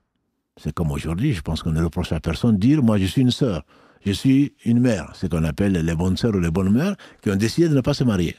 Et donc, les croyantes disent, moi, je n'accepterai d'aventure, je n'accepte pas d'aventure. Soit tu m'intéresses et je t'intéresse, tu passes par la porte et on se marie, ou alors tu me laisses tranquille. Voilà le message. Et donc, Allah a dit au prophète sallam, si ma mémoire est bonne, je pense que c'est le verset 59 de la sourate 33, « Ya ayyuhan nabi » au prophète, dis à tes épouses, à tes filles, aux femmes des croyants, de ramener sur elles un voile et serait plus vite reconnu et ne pas être offensé. Voilà le sens du voile. De ne pas être offensé. Et reconnu pourquoi? Pour une femme qui est vertueuse. Ce n'est pas qu'elle va se montrer, moi je suis vertueuse, moi je suis pieuse. Non, c'est pour dire que moi je me réserve. Je réserve mes charmes, je réserve mon honneur, je réserve ce que j'ai de plus cher en moi je réserve ça à qui je veux. Donc à des particuliers qu'on appelle en islam des maharim. C'est tout. Ça ne veut pas dire que c'est une provocation ou de l'exhibition ou du prosélytisme. Non, ça n'a pas du tout ce sens-là. Pour revenir à ta question, ma sœur, c'est pour dire donc que si le fait qu'elle veuille éviter les attirances à l'extérieur lui vaudra une récompense chez Allah plus grande que si elle sort parfumée ou non couverte ou attirant les gens, etc. En voulant faire du bien, elle fait du mal sans s'en rendre compte. C'est la raison pour laquelle, en tout cas une sagesse, pour laquelle le prophète sallam nous a rapporté ce qu'Allah aime. Il suffit, ma sœur, que tu saches que ce qu'il dit est vrai et qu'il ne dit que la vérité. Il ne parlait pas de lui-même.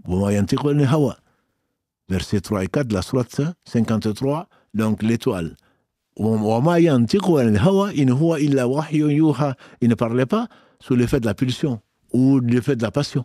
Ce n'est qu'une révélation révélée. Il te suffit de savoir que ce qu'il disait, il le tenait de son Seigneur, subhanahu wa ta'ala, pour être satisfait et te contenter de ce qu'il dit. C'est vrai pour toi, c'est vrai pour nous également. Donc, la promesse d'Allah est vraie, qu'il a faite au travers de la bouche du prophète sallam. Si effectivement tu es convaincu de cela, très certainement ta prière chez toi sera meilleure pour toi que la prière à la mosquée. Maintenant, ça ne veut pas dire que tu ne peux pas venir à la mosquée. Ça ne veut pas dire ça. Au contraire. Tu peux y aller. Les femmes du prophète sallam et les femmes des Ansar et des Muhajiroun allaient participer à la prière même du matin. La prière de Isha également. Elles venaient. Le vendredi, n'en parlons pas. Donc, si tu veux apprendre et que le vendredi est pour toi une école, un bon moment pour apprendre, pour te rapprocher d'Allah, tu peux le faire. Le prophète sallam a dit d'ailleurs, n'interdisez pas, n'empêchez pas les servantes d'Allah, qui ne sont pas des servantes de leur mari, servantes d'Allah, de fréquenter sa maison. Ne les empêchez pas. Voilà. Donc pour les maris qui pensent être jaloux ou autre chose, ils désobéissent au prophète sallam en empêchant leurs femmes ou en ordonnant à leurs femmes. Je ne parle pas de par erreur, par ignorance, je ne parle pas de cela.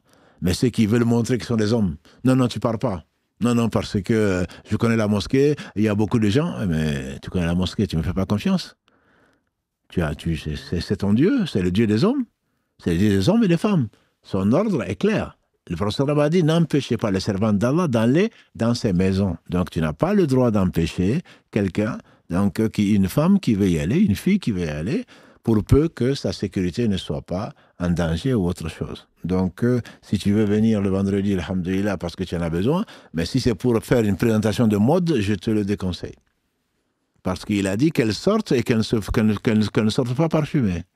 si c'est pour une compétition entre les sœurs, si c'est pour se rencontrer, comme on le voit malheureusement souvent, pour se rencontrer, pour causer, non. Non, mieux vaut aller ailleurs que dans la mosquée. La mosquée, c'est un lieu, c'est le meilleur lieu du quartier, c'est le meilleur lieu sur la terre. C'est pas un endroit où passer du temps. Non, il y a d'autres endroits. C'est pas des vacances. Quand on y va, c'est compté comme adoration. Tout le temps que tu attends pour une prière, c'est compté comme adoration à condition que, bien entendu, tu ne nuises pas aux autres.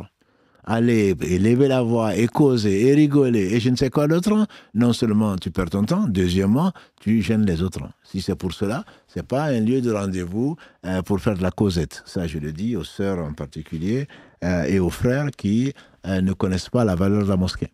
C'est le meilleur lieu, on dit la maison d'Allah.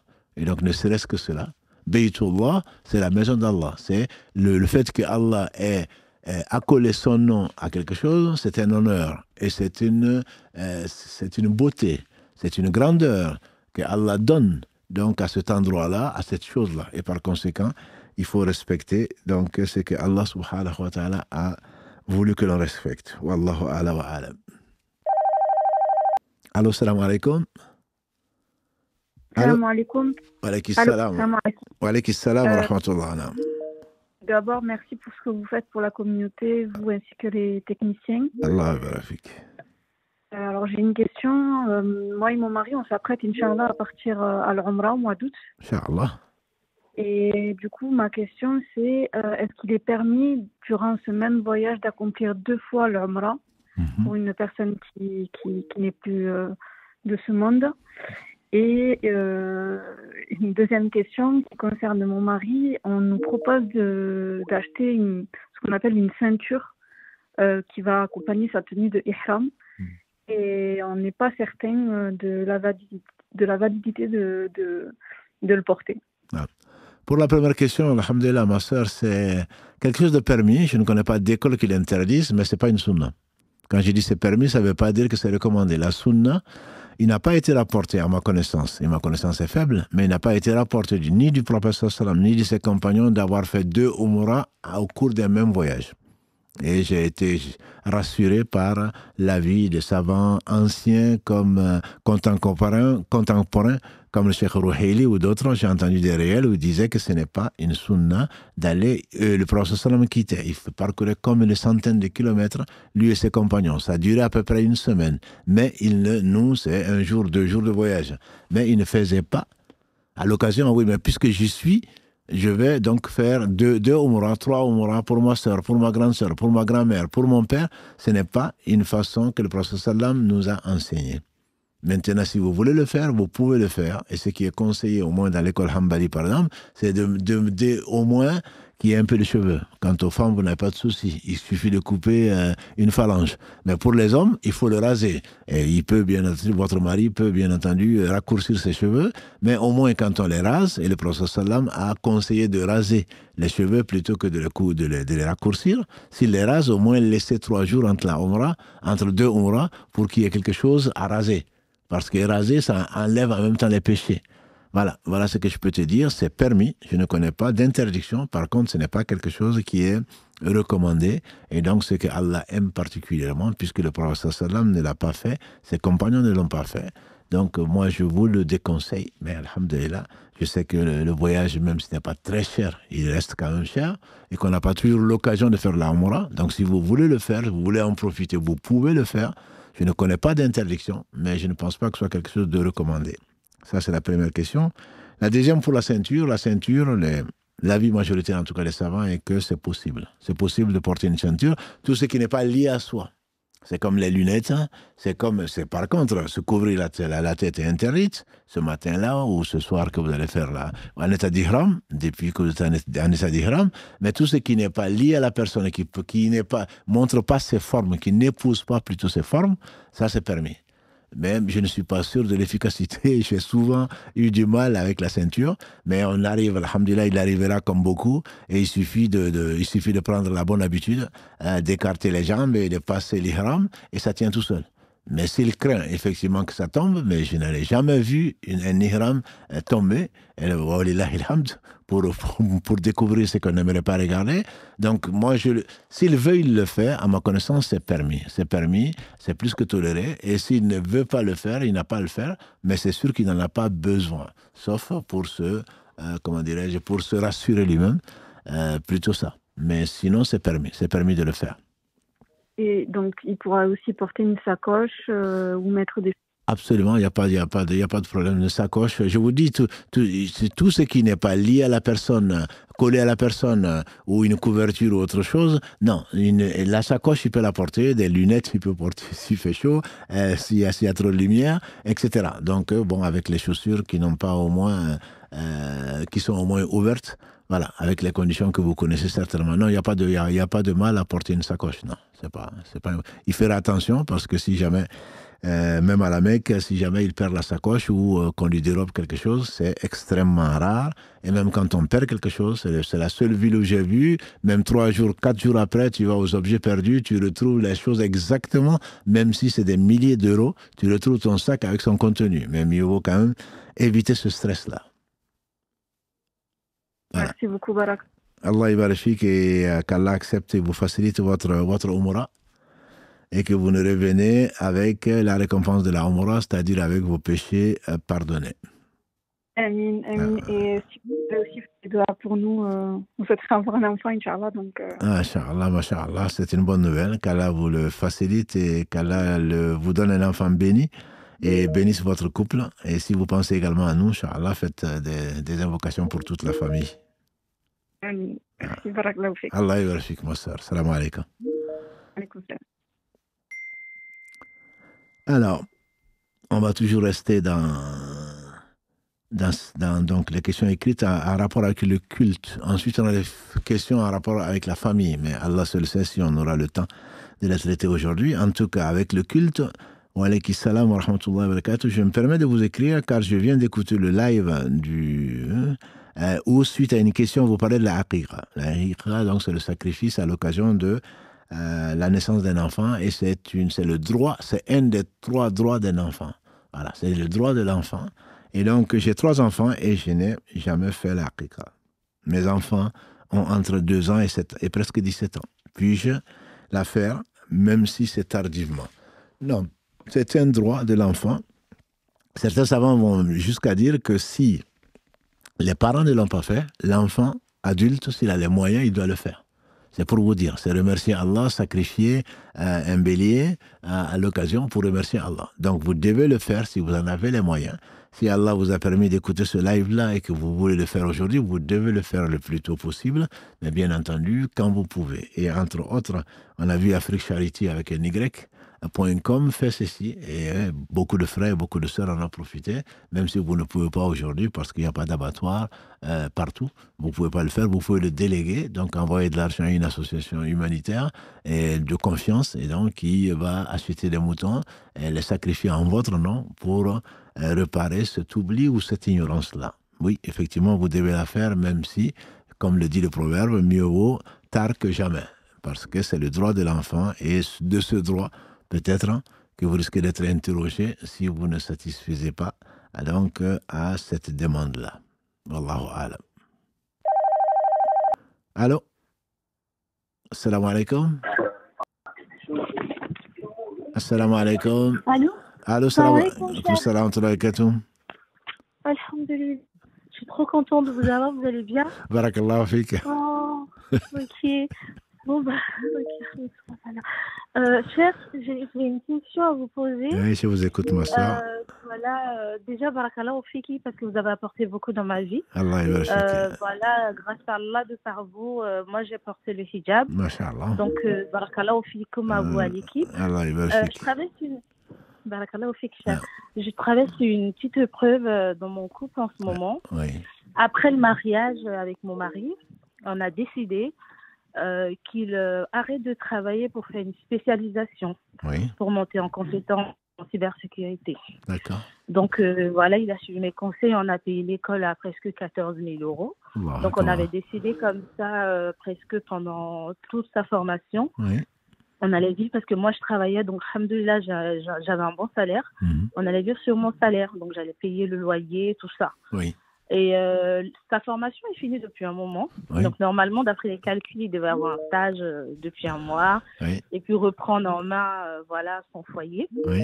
Malheureusement, il n'a pas encore trouvé de stage. Et moi aussi, malheureusement, ma boîte vient de m'annoncer une rupture conventionnelle. Parce que la boîte financièrement ne se porte pas bien. Voilà, oui. C'est dans 2 mois officiellement. D'accord. Et j'ai peur. J'ai peur, je ne lui fais pas sentir. J'ai peur, je suis stressée. Voilà, je ne sais pas comment ça va se passer, sachant qu'on a beaucoup dépensé dans la scolarité et qu'on sort, voilà, et pendant 1 an, on vivait sur le peu qu'on avait. On venait à peine de se marier, donc on avait dépensé aussi un peu. Ouais. Pas vraiment beaucoup dans le mariage, on a essayé de faire un truc très simple. Mais aujourd'hui, je sens aussi que de son côté, il est mal. Voilà, de ne pas pouvoir subvenir aux besoins de sa famille. Déjà, en tant que femme musulmane, je lui ai demandé, est-ce que le fait d'avoir géré mon foyer depuis 1 an, toute seule, est-ce que j'ai des bénédictions et comment me comporter face à ça? Voilà, parce que moi, je cherche aussi pour ne pas que les 2 mois passent, que je sorte de travail sans avoir quelque chose. Je pense que c'est une grosse épreuve pour nous et j'ai besoin de doigts et de conseils. Oui. Barakallahu. Non, mais vous avez, alhamdoulilah, eu l'occasion de vous occuper de votre foyer. Si votre mari était malade, s'il ne pouvait pas travailler, et par exemple, ça vous serait permis. Et là aussi, vous avez convenu de le faire. Et donc, vous avez donné votre droit à votre mari. Vous lui avez permis donc, d'étudier. Vous avez utilisé beaucoup avec un projet commun. Donc, il n'y a pas de problème. Vous avez, Inch'Allah, vous aurez la récompense. Vous ne serez pas déçu. Donc là, il n'y a vraiment pas de problème dessus. Ensuite, que vous ayez peur, c'est normal. Moussa a eu peur. Pourtant, on dit le 3e meilleur homme que la terre a porté, après Mohammed et Ibrahim, alayhi salam. Donc, avoir peur, c'est naturel. Avoir peur du lendemain, de qu'est-ce qui va arriver. Mais Allah a décrété que tout ce qui vit, il a sa subsistance. Donc, vous ne vous inquiétez pas. Vous avez peur, c'est naturel. Priez Allah subhanahu wa ta'ala et faites-lui confiance. Vous avez fait un investissement.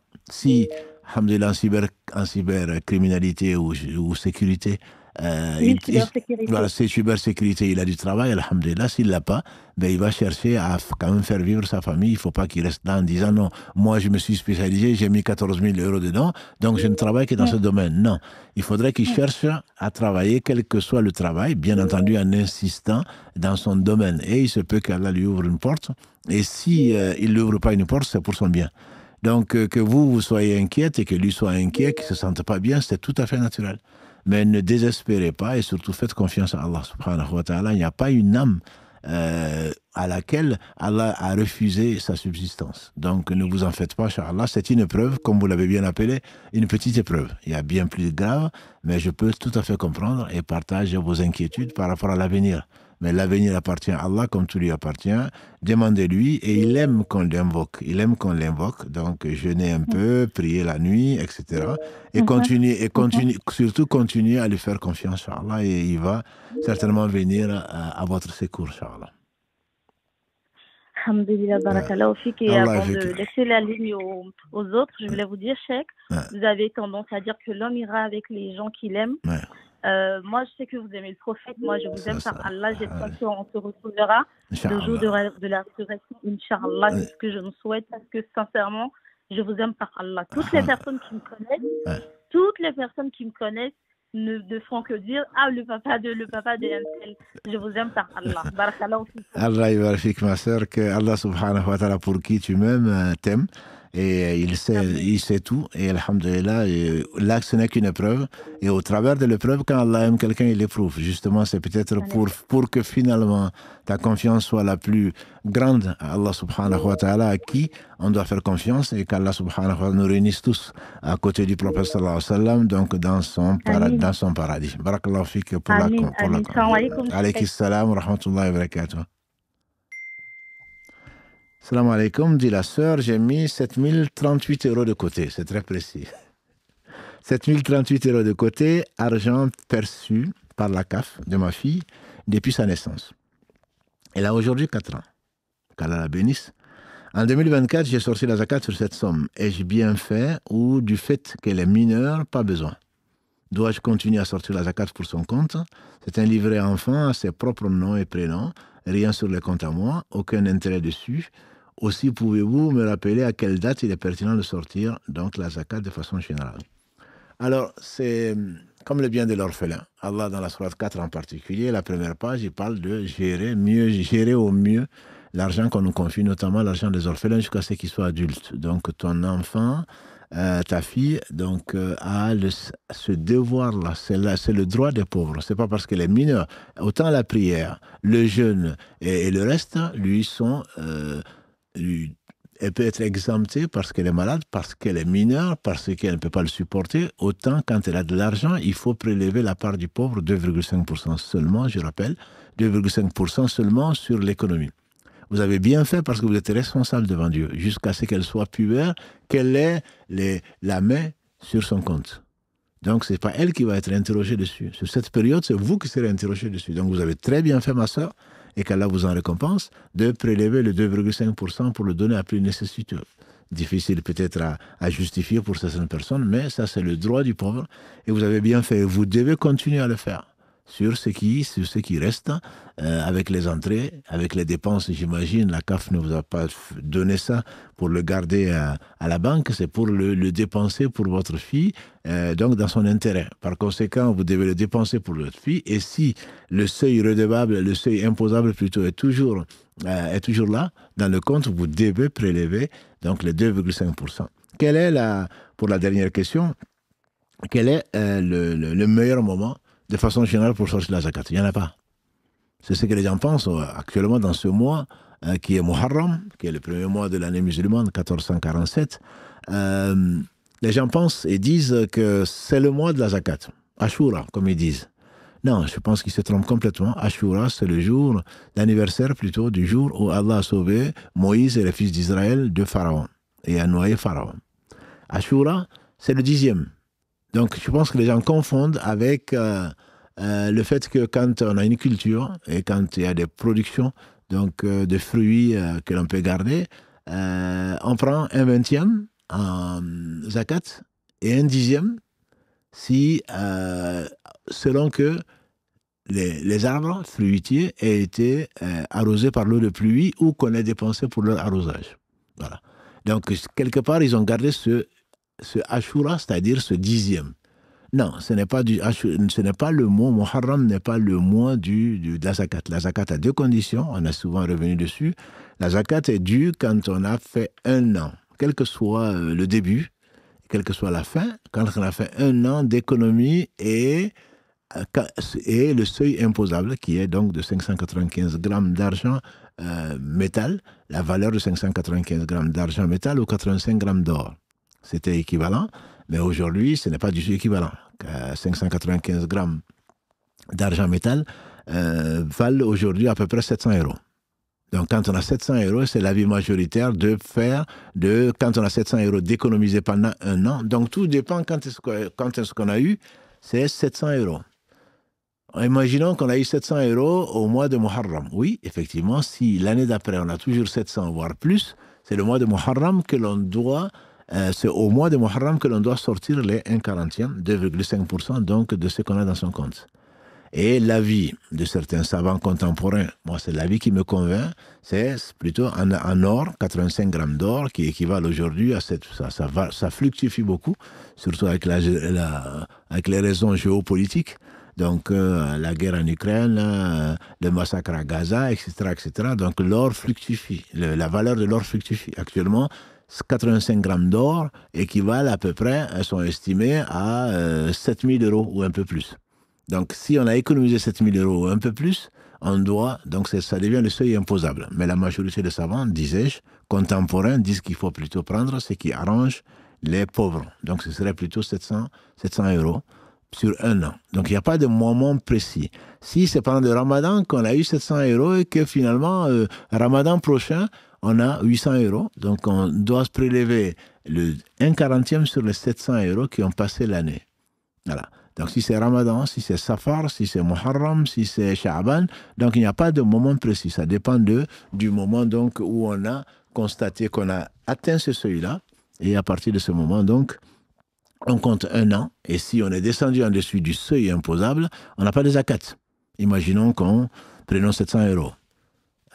et que finalement, après un an, il nous reste 500 €. On n'est pas imposable. Après un an, il nous reste 100 €. On n'est pas imposable. On attend de remonter jusqu'à 700 €, ce qui peut prendre du temps. Et à partir de ce moment-là, on va avoir une nouvelle date de zakat.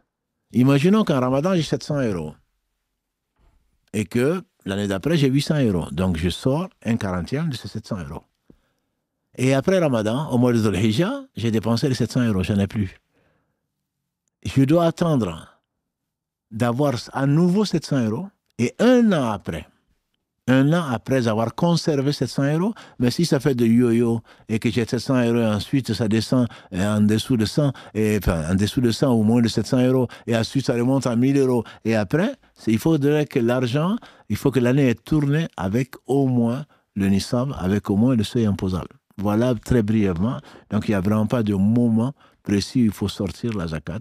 Mais une fois qu'on la sort, bien sûr, on respecte ce moment-là, sauf si le seuil donc, a changé, enfin, on n'a plus d'économie ou le cycle a changé et on prend donc un an à partir du moment où on atteint le seuil donc imposable. Wallahu a'lam. Allô, oui? Allô, salam alaikum. Salam alaikum, cher. De nous accueillir sur votre plateau. C'est vraiment de vous parler parce qu'on voit la télé et on se dit qu'on n'aura jamais la chance. Corbet il nous laisse vous parler. Voilà, moi j'ai une question. Oui, je vous écoute. Voilà, en fait, j'ai été invitée par ma grande sœur pour des fiançailles de sa sœur, sauf que ma nièce fréquente depuis une petite année ce jeune homme, un peu moins d'une petite année. Et donc voilà, donc elle m'invite donc à ce fiançailles, mais ce fiançailles en fait il n'a que pour but d'un échange de bagues sans qu'il y ait de réel contrat, pas de doule, pas de quoi que ce soit en fait, et sans le père de la jeune fille qui ma grande sœur et ce monsieur sont séparés. Donc je voulais savoir si on est censé de réprimer le blâmable et voilà. Est-ce que je suis tenue de dire quelque chose, sachant que je sais que ma nièce est fermement attachée à cette relation et que je ne suis pas sûre qu'elle va entendre en fait ce que j'ai à dire. Et ma deuxième question aussi, et c'est la plus importante, c'est de savoir si est-ce que je dois participer à cet événement-là, sachant que je sais pas si c'est halal ou autorisé, ou ça va me mettre en difficulté. Bien. Non, je comprends qu'Allah vous augmente en piété, parce que le fait de poser la question est-ce que c'est permis, c'est pas permis, certainement c'est parce qu'on a quelque chose dans le cœur qui nous fait penser à préférer ce qu'Allah aime. Donc, premièrement, pour ce qui vous concerne, le plus important en tout cas, le fait d'y participer n'est pas une obligation pour vous, parce que les fiançailles, on en parle, ce sont des coutumes, je ne dis pas que c'est interdit. Mais les fiançailles ne permettent pas dans l'islam ce que permet le mariage. Donc, ça ne permet pas, souvent, c'est pour justifier qu'on sort ensemble comme ça. C'est normal, ils veulent se marier, donc ils font ce qu'ils veulent. Bon, ils savent, ils sont sérieux, leur intention est sérieuse. C'est parce que Dieu demande. Si l'intention est sérieuse, on doit la concrétiser. Donc, ce n'est pas quelque chose d'islamiquement, je dirais, c'est pas quelque chose de légiféré, mais l'islam n'interdit pas les coutumes, tant que ça ne va pas à l'encontre donc des prescriptions divines. Donc, vous n'êtes pas obligé d'y aller. Maintenant, si vous le faites, si vous n'y allez pas, il faut mesurer les conséquences. Il faudrait au moins expliquer aux gens qui vous invitent que le mieux serait qu'ils sortent du haram. À quoi ça sert de célébrer des choses qui restent dans le haram? Donc, qu'est-ce que ça va apporter à cette relation que d'officialiser leur relation? On n'a pas besoin, on le voit. On n'a pas besoin d'officialiser des relations qui sont haram. Si on veut officialiser, il suffit. Mais c'est tellement simple. Ces fiançailles peuvent se transformer en mariage. Il suffit que le père de cette jeune fille, de votre nièce, il est d'accord ou il n'est pas d'accord. Il suffit qu'il soit d'accord, qu'il présente là, qu'il y ait deux témoins intègres, au moins qui font la prière. Il fait sa demande, ce jeune homme, si on prétend qu'il est bien intentionné. Le père, il accepte, il y a des témoins, on prie Allah et ils sont mariés. Ils sont mariés, on n'a pas besoin d'autre chose, à condition bien entendu également qu'il y ait eu au moins une séparation de corps. Ça, j'insiste dessus parce qu'on sait très bien qu'ils sortent ensemble, donc ils ne se regardent pas. Ils ne font pas que se regarder. Donc, il y a probablement des relations intimes. Au moins, leur expliquer après, s'ils jurent par Dieu qu'il n'y a rien entre eux, c'est leur problème. Dans tous les cas, c'est ce qu'il faut expliquer, je pense, à votre nièce, et vous lui serez d'un très grand secours.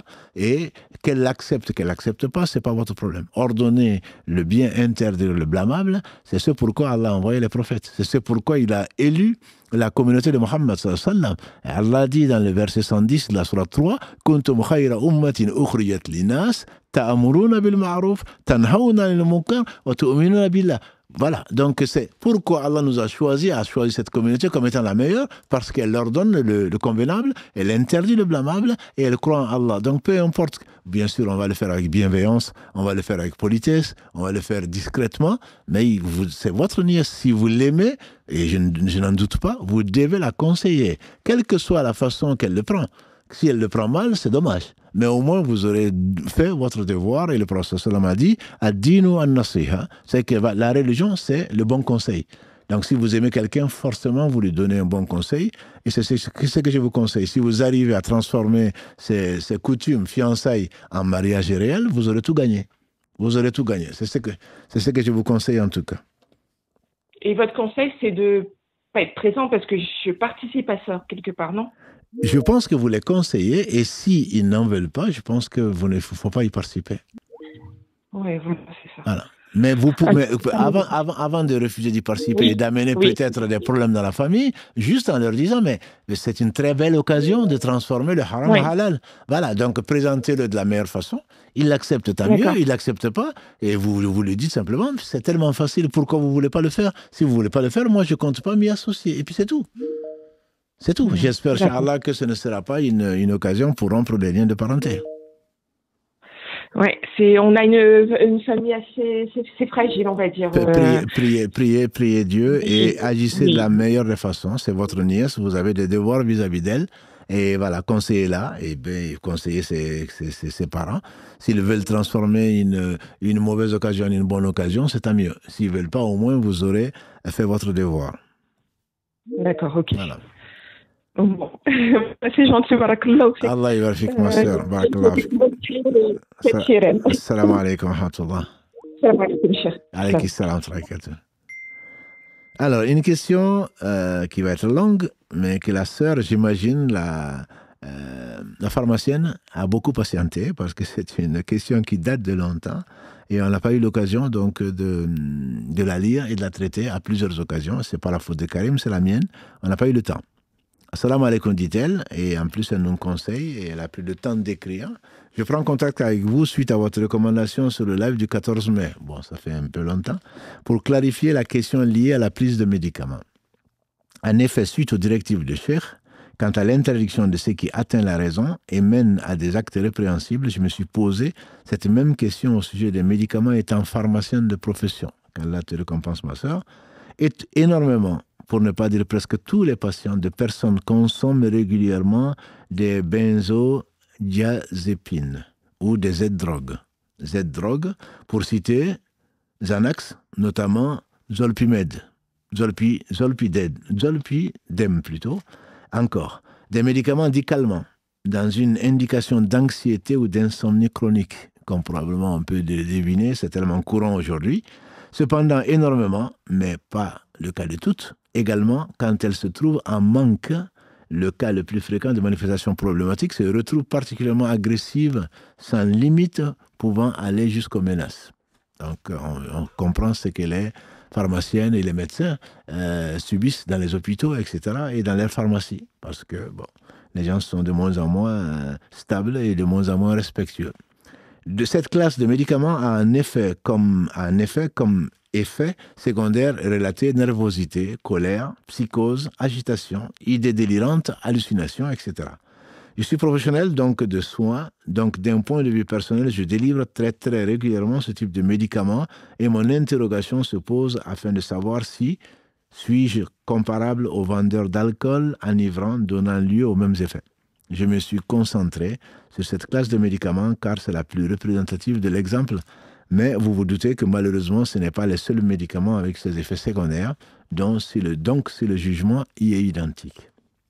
Pour précision, continue la pharmacienne, notre sœur, la classe de médicaments cités est dite davantage de confort dans le traitement de l'insomnie et ne devrait déjà pas être chronique et rester en traitement aigu, malgré la surprescription, ce qui explique mon interrogation citée donc dans ce message.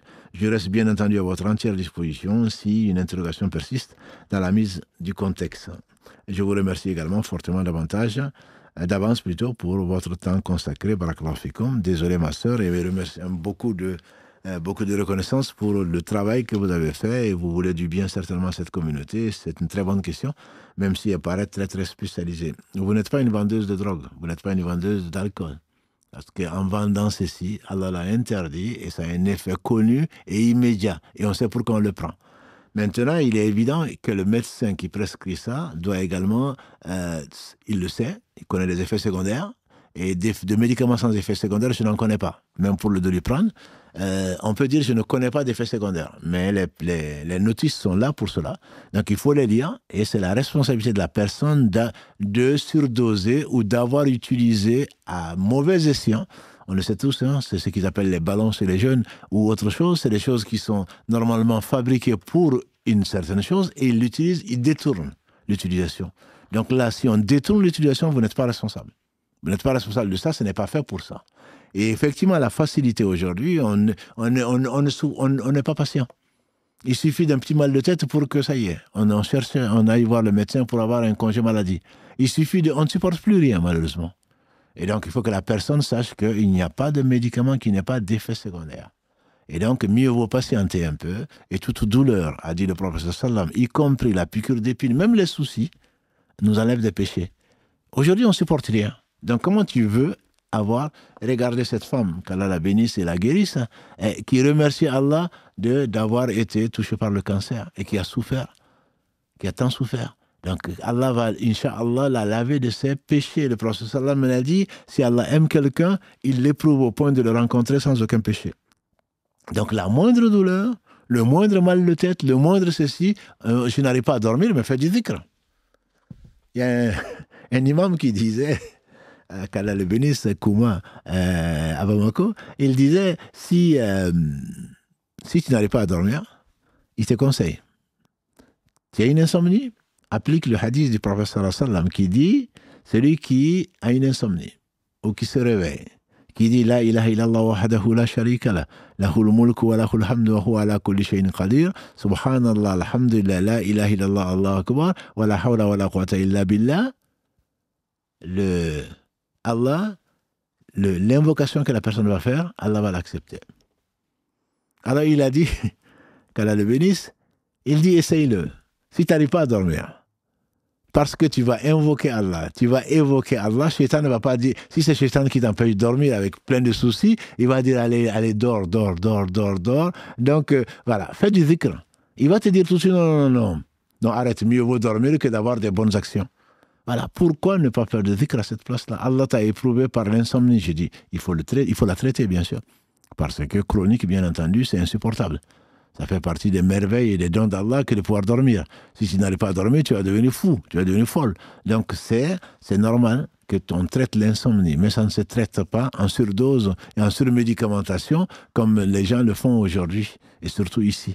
Donc il faudrait éviter, il ne faudrait pas donc se faire du mal. Il y a des effets secondaires qui sont signalés, il ne faut pas l'utiliser pour autre que sur prescription médicale et en respectant les doses. Les industries pharmaceutiques se protègent bien en disant les effets secondaires et en insistant sur le fait sûrement de ne pas les utiliser. Donc, en contre-indication, il le marque partout. Donc, ce n'est pas de ta faute, ma sœur, et que les gens également craignent Allah et qui ne se mettent pas à chercher des effets délirants, etc., parce qu'ils sont en manque, etc. Non, c'est le manque, justement, il n'y a que Allah qui doit nous manquer. On peut avoir un manque d'amour, un manque de ceci, un manque de cela. Mais grâce à Allah, nous sommes construits de telle façon que ça passe. Il y a toujours des moyens de compenser ces manques-là. Le seul manque qu'on ne peut pas compenser, c'est celui d'Allah, subhanahu wa ta'ala. C'est celui d'Allah. Donc à partir de ce moment-là, tu n'es pas en faute en le vendant, simplement pour ta conscience. Peut-être, je te conseille quand même de rappeler aux gens à qui tu le vends qu'il y a des effets secondaires, notamment ceci, cela. Peut-être que ça déclenchera, c'est la personne à qui Allah veut du bien, peut-être que ça déclenchera chez la personne une retenue donc par rapport à la prise de ce médicament et qu'Allah vous récompense par le meilleur. Allô, salam alaikum. Oui, salam. Je vous écoute, ma soeur. Oui, cher, vous allez bien? Alhamdulillah, barakallahu fik. Est-ce que vous pouvez un peu élever la voix parce qu'on vous entend un peu mal? Ah, là c'est un peu mieux. Oui, c'est mieux. Alhamdulillah, la qualité est bien meilleure. Barakallahu fik. Merci beaucoup. Je vous remercie pour tout ce que vous faites pour la communauté. C'est un plaisir de vous revoir. Allah yabarak fik, ma soeur. J'avais une question qui concerne la prière. Oui. À la fin du verset 142 de la sourate Les Femmes, oui. Allah nous dit, en parlant bien sûr des hypocrites, oui. Allah nous dit, il n'évoque Allah que très peu. Et moi, quand j'ai lu le tafsir, l'explication par Ibn Kathir, il a expliqué ce verset en le mettant en rapport avec le hadith du prophète où il nous parle de la prière de l'hypocrite, en disant qu'ils ne se recueillent pas, ils ne savent pas ce qu'ils disent, ou ils sont distraits pendant la prière. Oui. Après moi, je suis pas arabisante, et quand je fais ma prière, il y a certains versets que je comprends, il y a d'autres non. Alors moi, je me suis posé la question, est-ce que je fais la prière de l'hypocrite parce que des fois je comprends, des fois je comprends pas. C'est pas parce que je fais un point de ma vie pendant la prière, mais c'est tellement compliqué de se concentrer quand je fais ma prière. C'est sûr. Des fois je suis absente, des fois je pense aux personnes que je dois contacter. Oui, donc, bien sûr. Et quand j'ai vu cela, je me suis dit peut-être que je fais la prière de l'hypocrite.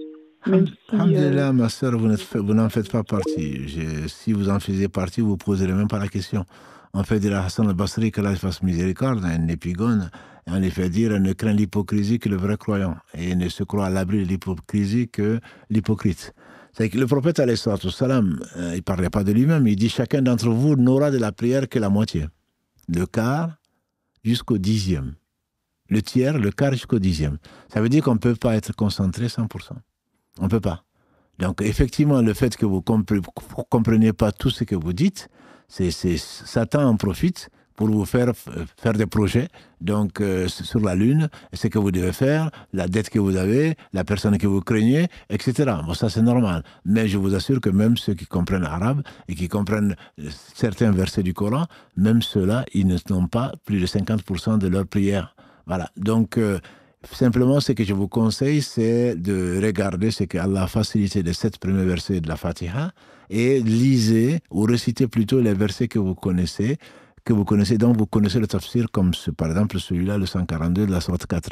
Voilà. Donc, vous n'êtes pas hypocrite, il ne s'agit pas de ça. Il s'agit les hypocrites, ils sont là pour les autres. Ils ne sont pas là pour Allah, et Allah le sait. Ils ne se rappellent Allah que très peu, c'est-à-dire qu'ils sont là. En réalité, ils ne sont pas là pour Allah. Ils ne sont pas là pour la prière. Ils sont là pour figurer. C'est pour cela que la prière la plus difficile pour eux, les 2 prières, les plus difficiles pour les hypocrites, c'est le Isha, la dernière prière, parce qu'il n'y a pas de lumière. En Médine, il n'y avait pas de lumière. Et la prière du Fajr, parce que ce n'est pas encore le lever du soleil. Quand on ne les voit pas, ils ne viennent pas. Ils ne viennent pas à la mosquée. Donc, quand on ne les voit pas, ils ne prient pas. C'est que quand ils sont là, ils font comme tout le monde. Les gens pensent qu'ils prient. En réalité, non. Ils ont certainement leur projet, mais leur souci n'est pas du tout ça parce qu'ils ne croient pas en Dieu.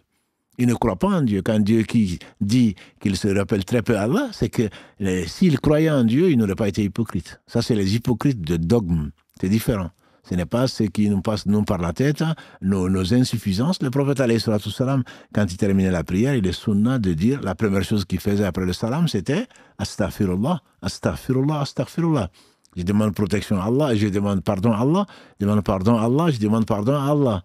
Les savants disent que c'est pourquoi? C'est parce que je demande pardon à Allah de n'avoir pas été parfait dans ma concentration. Il mérite bien plus que ça. Voilà. Donc, personne d'entre nous ne peut se concentrer à 100%. C'est impossible pour nous. Par contre, donc, on doit prendre les causes secondes, on doit faire ses ablutions, on doit venir à la mosquée si vous le faites à la mosquée un peu plus tôt et pas en retard. On doit faire beaucoup de dhikr pour chasser Satan puisqu'il n'aime pas le dhikr et on doit essayer donc de se concentrer. Et Allah ne nous en veut pas pour ce qu'on ne peut pas faire. Et je vous assure que vous n'êtes pas la seule, si ça peut vous consoler. Il faut demander à Allah la concentration, il faut demander à Allah de faire mieux et qu'Allah accepte de vous et de nous et ne vous considérez pas comme hypocrite. Ne vous considérez pas. Oui, ça... Ok, Inch'Allah. J'ai une petite question, ça rentre aussi dans la prière, mais par exemple, quel est le jugement d'une personne qui, dans sa prière, elle pleure pas parce qu'elle a été touchée par les versets, les versets qu'elle a compris, mais plutôt à cause d'une épreuve qu'elle traverse. C'est tellement dur que à chaque fois dans la prière, c'est pas quelque chose qu'elle veut, mais à chaque fois dans la prière, le plus souvent, elle pleure jusqu'à se perdre. Et des fois, je suis obligée d'aller directement dans le ruku à cause de ça. C'est pas parce que les versets m'ont touché, mais à cause d'une épreuve que non, mais ce n'est pas, ma sœur, ce n'est pas, alhamdoulilah, c'est votre envie. C'est votre envie de plaire à Allah qui vous amène à poser ces questions-là. Ça vous dépasse. Allah, il est juste. Allah, il est miséricordieux. Allah ne va pas vous juger parce que vous pleurez. Et parce que si vous pouviez vous maîtriser, vous n'aurez pas pleuré. Vous ne serez pas, Inch'Allah, jugé parce que vous avez pleuré, parce que vous avez mal. Vous avez mal à cause de ces épreuves-là. Non, Allah ne vous châtiera pas et ne vous demandera pas compte de ce que vous ne pouvez pas supporter. Et si vous voulez aller au recours, allez-y au recours parce que vous avez mal et parce que vous voulez terminer ça. Donc ça, ce n'est pas un problème, ce n'est pas un péché, c'est pas un péché. Et si ça aurait été mieux, pour vous comme pour moi, j'aurais souhaité que ce soit plutôt les versets qui nous fassent pleurer. Mais si ce n'est pas le cas, ce n'est pas un problème. Ce n'est pas un problème, vous pleurez et vous essayez de vous retenir pour ne pas prononcer que les pleurs ne deviennent pas des plaintes. Voilà, parce que sinon votre prière risque d'être invalidée si on entend la voix. Quand je dis la voix, plus que les sanglots. Hein. Les sanglots, ça peut arriver, il n'y a pas de problème, ça fait partie de la prière. On a entendu le prophète sallam avoir des sanglots, ses compagnons avoir des sanglots au point qu'ils arrêtent pour faire le roko comme vous, même si la raison n'est peut-être pas la même. Mais les sanglots ne posent pas de problème. Par contre, si les sanglots vont jusqu'à pleurer à haute voix, là, effectivement, la prière est invalide, en tout cas pour certains savants. Non, ne vous inquiétez pas pour ça. Demandez à Allah de vous libérer de cette charge et qu'Allah subhanahu wa ta'ala vous facilite votre épreuve et vous donne la concentration et vous pardonne vos péchés, ma soeur. Merci beaucoup. Avec beaucoup. Barakallah fi, qu'Allah vous apaise et vous soulage là. Merci. Allah yarfika. Donc on va prendre peut-être, il est assez tard, on va peut-être prendre les dernières questions. Et donc ça c'était sur le dogme, plutôt sur le culte. Et donc les questions sur la famille, je pense qu'on n'aura pas le temps d'en parler, peut-être la semaine prochaine, tout en rappelant avant donc cela que cette rentrée, on est vraiment, Karim et moi, et puisque nous sommes les deux qui sont là, plus certainement Nasraddin, sont très heureux de reprendre donc cette série de live. On a décidé donc jusqu'à la fin de la série du samedi, qui est sur la sira du prophète sallam. On va la finir, Inch'Allah. Certains ne veulent pas qu'on la finisse, mais on va la finir. On est dans l'épisode 20 et quelques. Donc on va la finir et après cela, donc on va reformer, changer, en tout cas vous proposer autre chose. Et donc le 3 live, on n'en aura que 2. Mais je pense que vous serez aussi comblés, si Allah le veut. 2, donc ce sera le mercredi avec la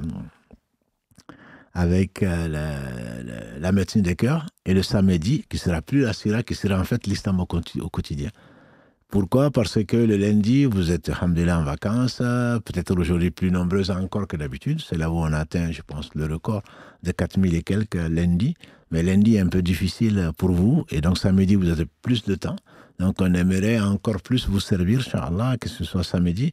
Et avant ce samedi, on va vous donner en 30 minutes quelque chose, Inch'Allah, à garder pour tout le monde, et pas que les questions. Et donc sur ces questions, par contre, on va commencer déjà dès le lundi prochain si Allah nous le permet, à écrire donc les questions avant de poser. Là, par exemple, les sœurs très émues ne stressaient pour ne pas nous avoir au téléphone. Donc, c'est qu'on va essayer de faire, Inch'Allah. Vous êtes très nombreux, surtout très nombreuses, à poser des questions. Vous pouvez les poser avant lundi, donc notamment par mail, ce qu'on va essayer de faire maintenant, à partir de maintenant, Inch'Allah. Vous mettez mosquée-mirail-toulouse.fr. Donc, soit si vous allez sur le site, ou par le site, ou par la page contact donc, du site directement, vous mettez objet islam au quotidien. Karim Barakallahu Fi va les sélectionner et en fonction de vos questions, soit je vous répondrai directement, soit on vous dira, on va traiter la question et vous allez donner votre numéro de téléphone. Comme ça, c'est nous qui allons vous appeler. Il y aura moins de stress, Inch'Allah. La question, certainement, est toujours importante, mais on traitera en fonction, et c'est nous qui allons vous appeler. Je pense que c'est beaucoup mieux. Comme ça, on va échanger. C'est Karim qui le suggère, c'est l'esprit même de cette émission. C'est vraiment de discuter. C'est pour cela qu'aujourd'hui, je n'ai pas arrêté, par exemple, nos 2 sœurs ou nos 3 sœurs qui ont posé plusieurs questions, parce que vous attendez ça pour bien comprendre la question, pour bien la traiter. Pas, non, une question par émission. Alors que sur la même thématique, peut-être que vous en avez plusieurs, pour que surtout tous ceux qui ne téléphonent pas en profitent. Parce que je sais que cette émission vous plaît beaucoup, aussi parce que beaucoup de gens ne téléphonent pas, ils écoutent et ils apprennent en même temps. Donc on aimerait vraiment approfondir les quelques questions qui nous sont posées, plutôt que d'avoir des records d'appels, et qui sont assez frustrants, tant pour vous que pour nous.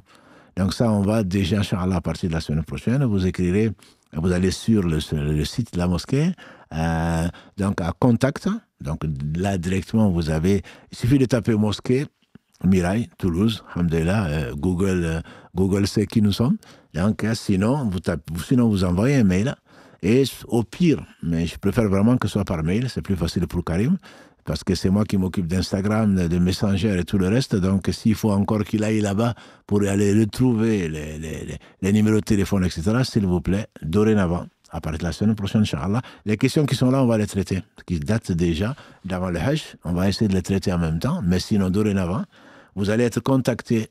Soit on répondra à votre question, Karim va me l'envoyer, je vais lui donner ma réponse, soit alors on va vous dire, cette question sera traitée au live, vous donnez votre numéro de téléphone, et donc c'est nous qui allons vous contacter, en espérant que ceci sera plus conforme à l'éthique de l'islam, et que ça rencontrera plus la satisfaction d'Allah subhanahu wa ta'ala, puisque c'est ce que nous cherchons tous, et que ça contribuera, Inch'Allah, à améliorer donc cette saison.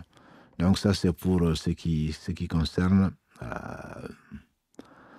concerne donc les nouveautés. On aura toujours, Inch'Allah, jusqu'à ce qu'on finisse la série, on aura toujours lundi.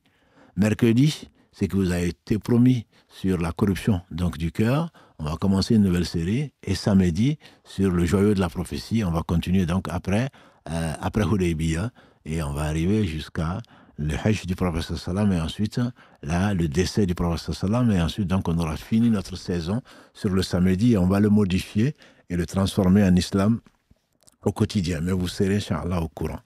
Une question qui vient d'arriver, je ne savais pas que les témoins pour un mariage doivent être faire la prière. Qu'en est-il de la validité?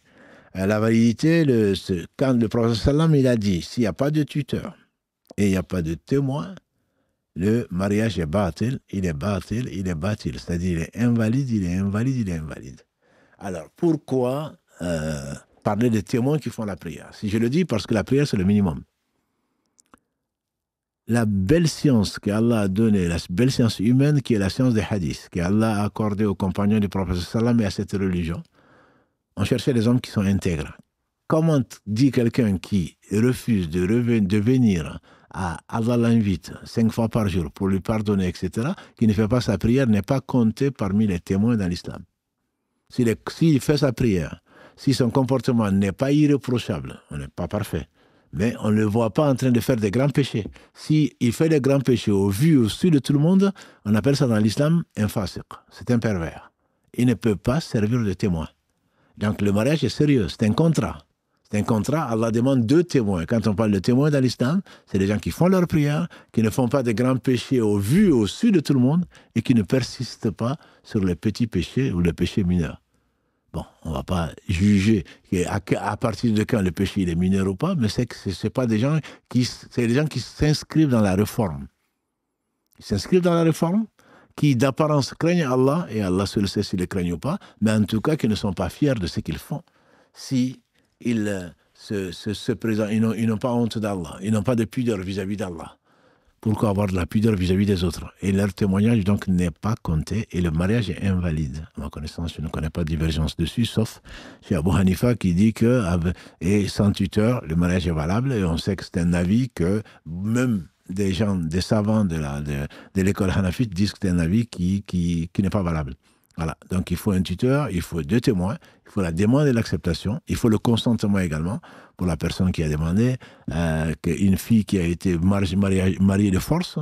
Donc vous allez dans le livre de fiqh, Allah ne charge aucune âme au-dessus de ce qu'elle peut supporter, la contrainte ne fait pas partie. On ne peut pas contraindre, le mariage forcé est invalide.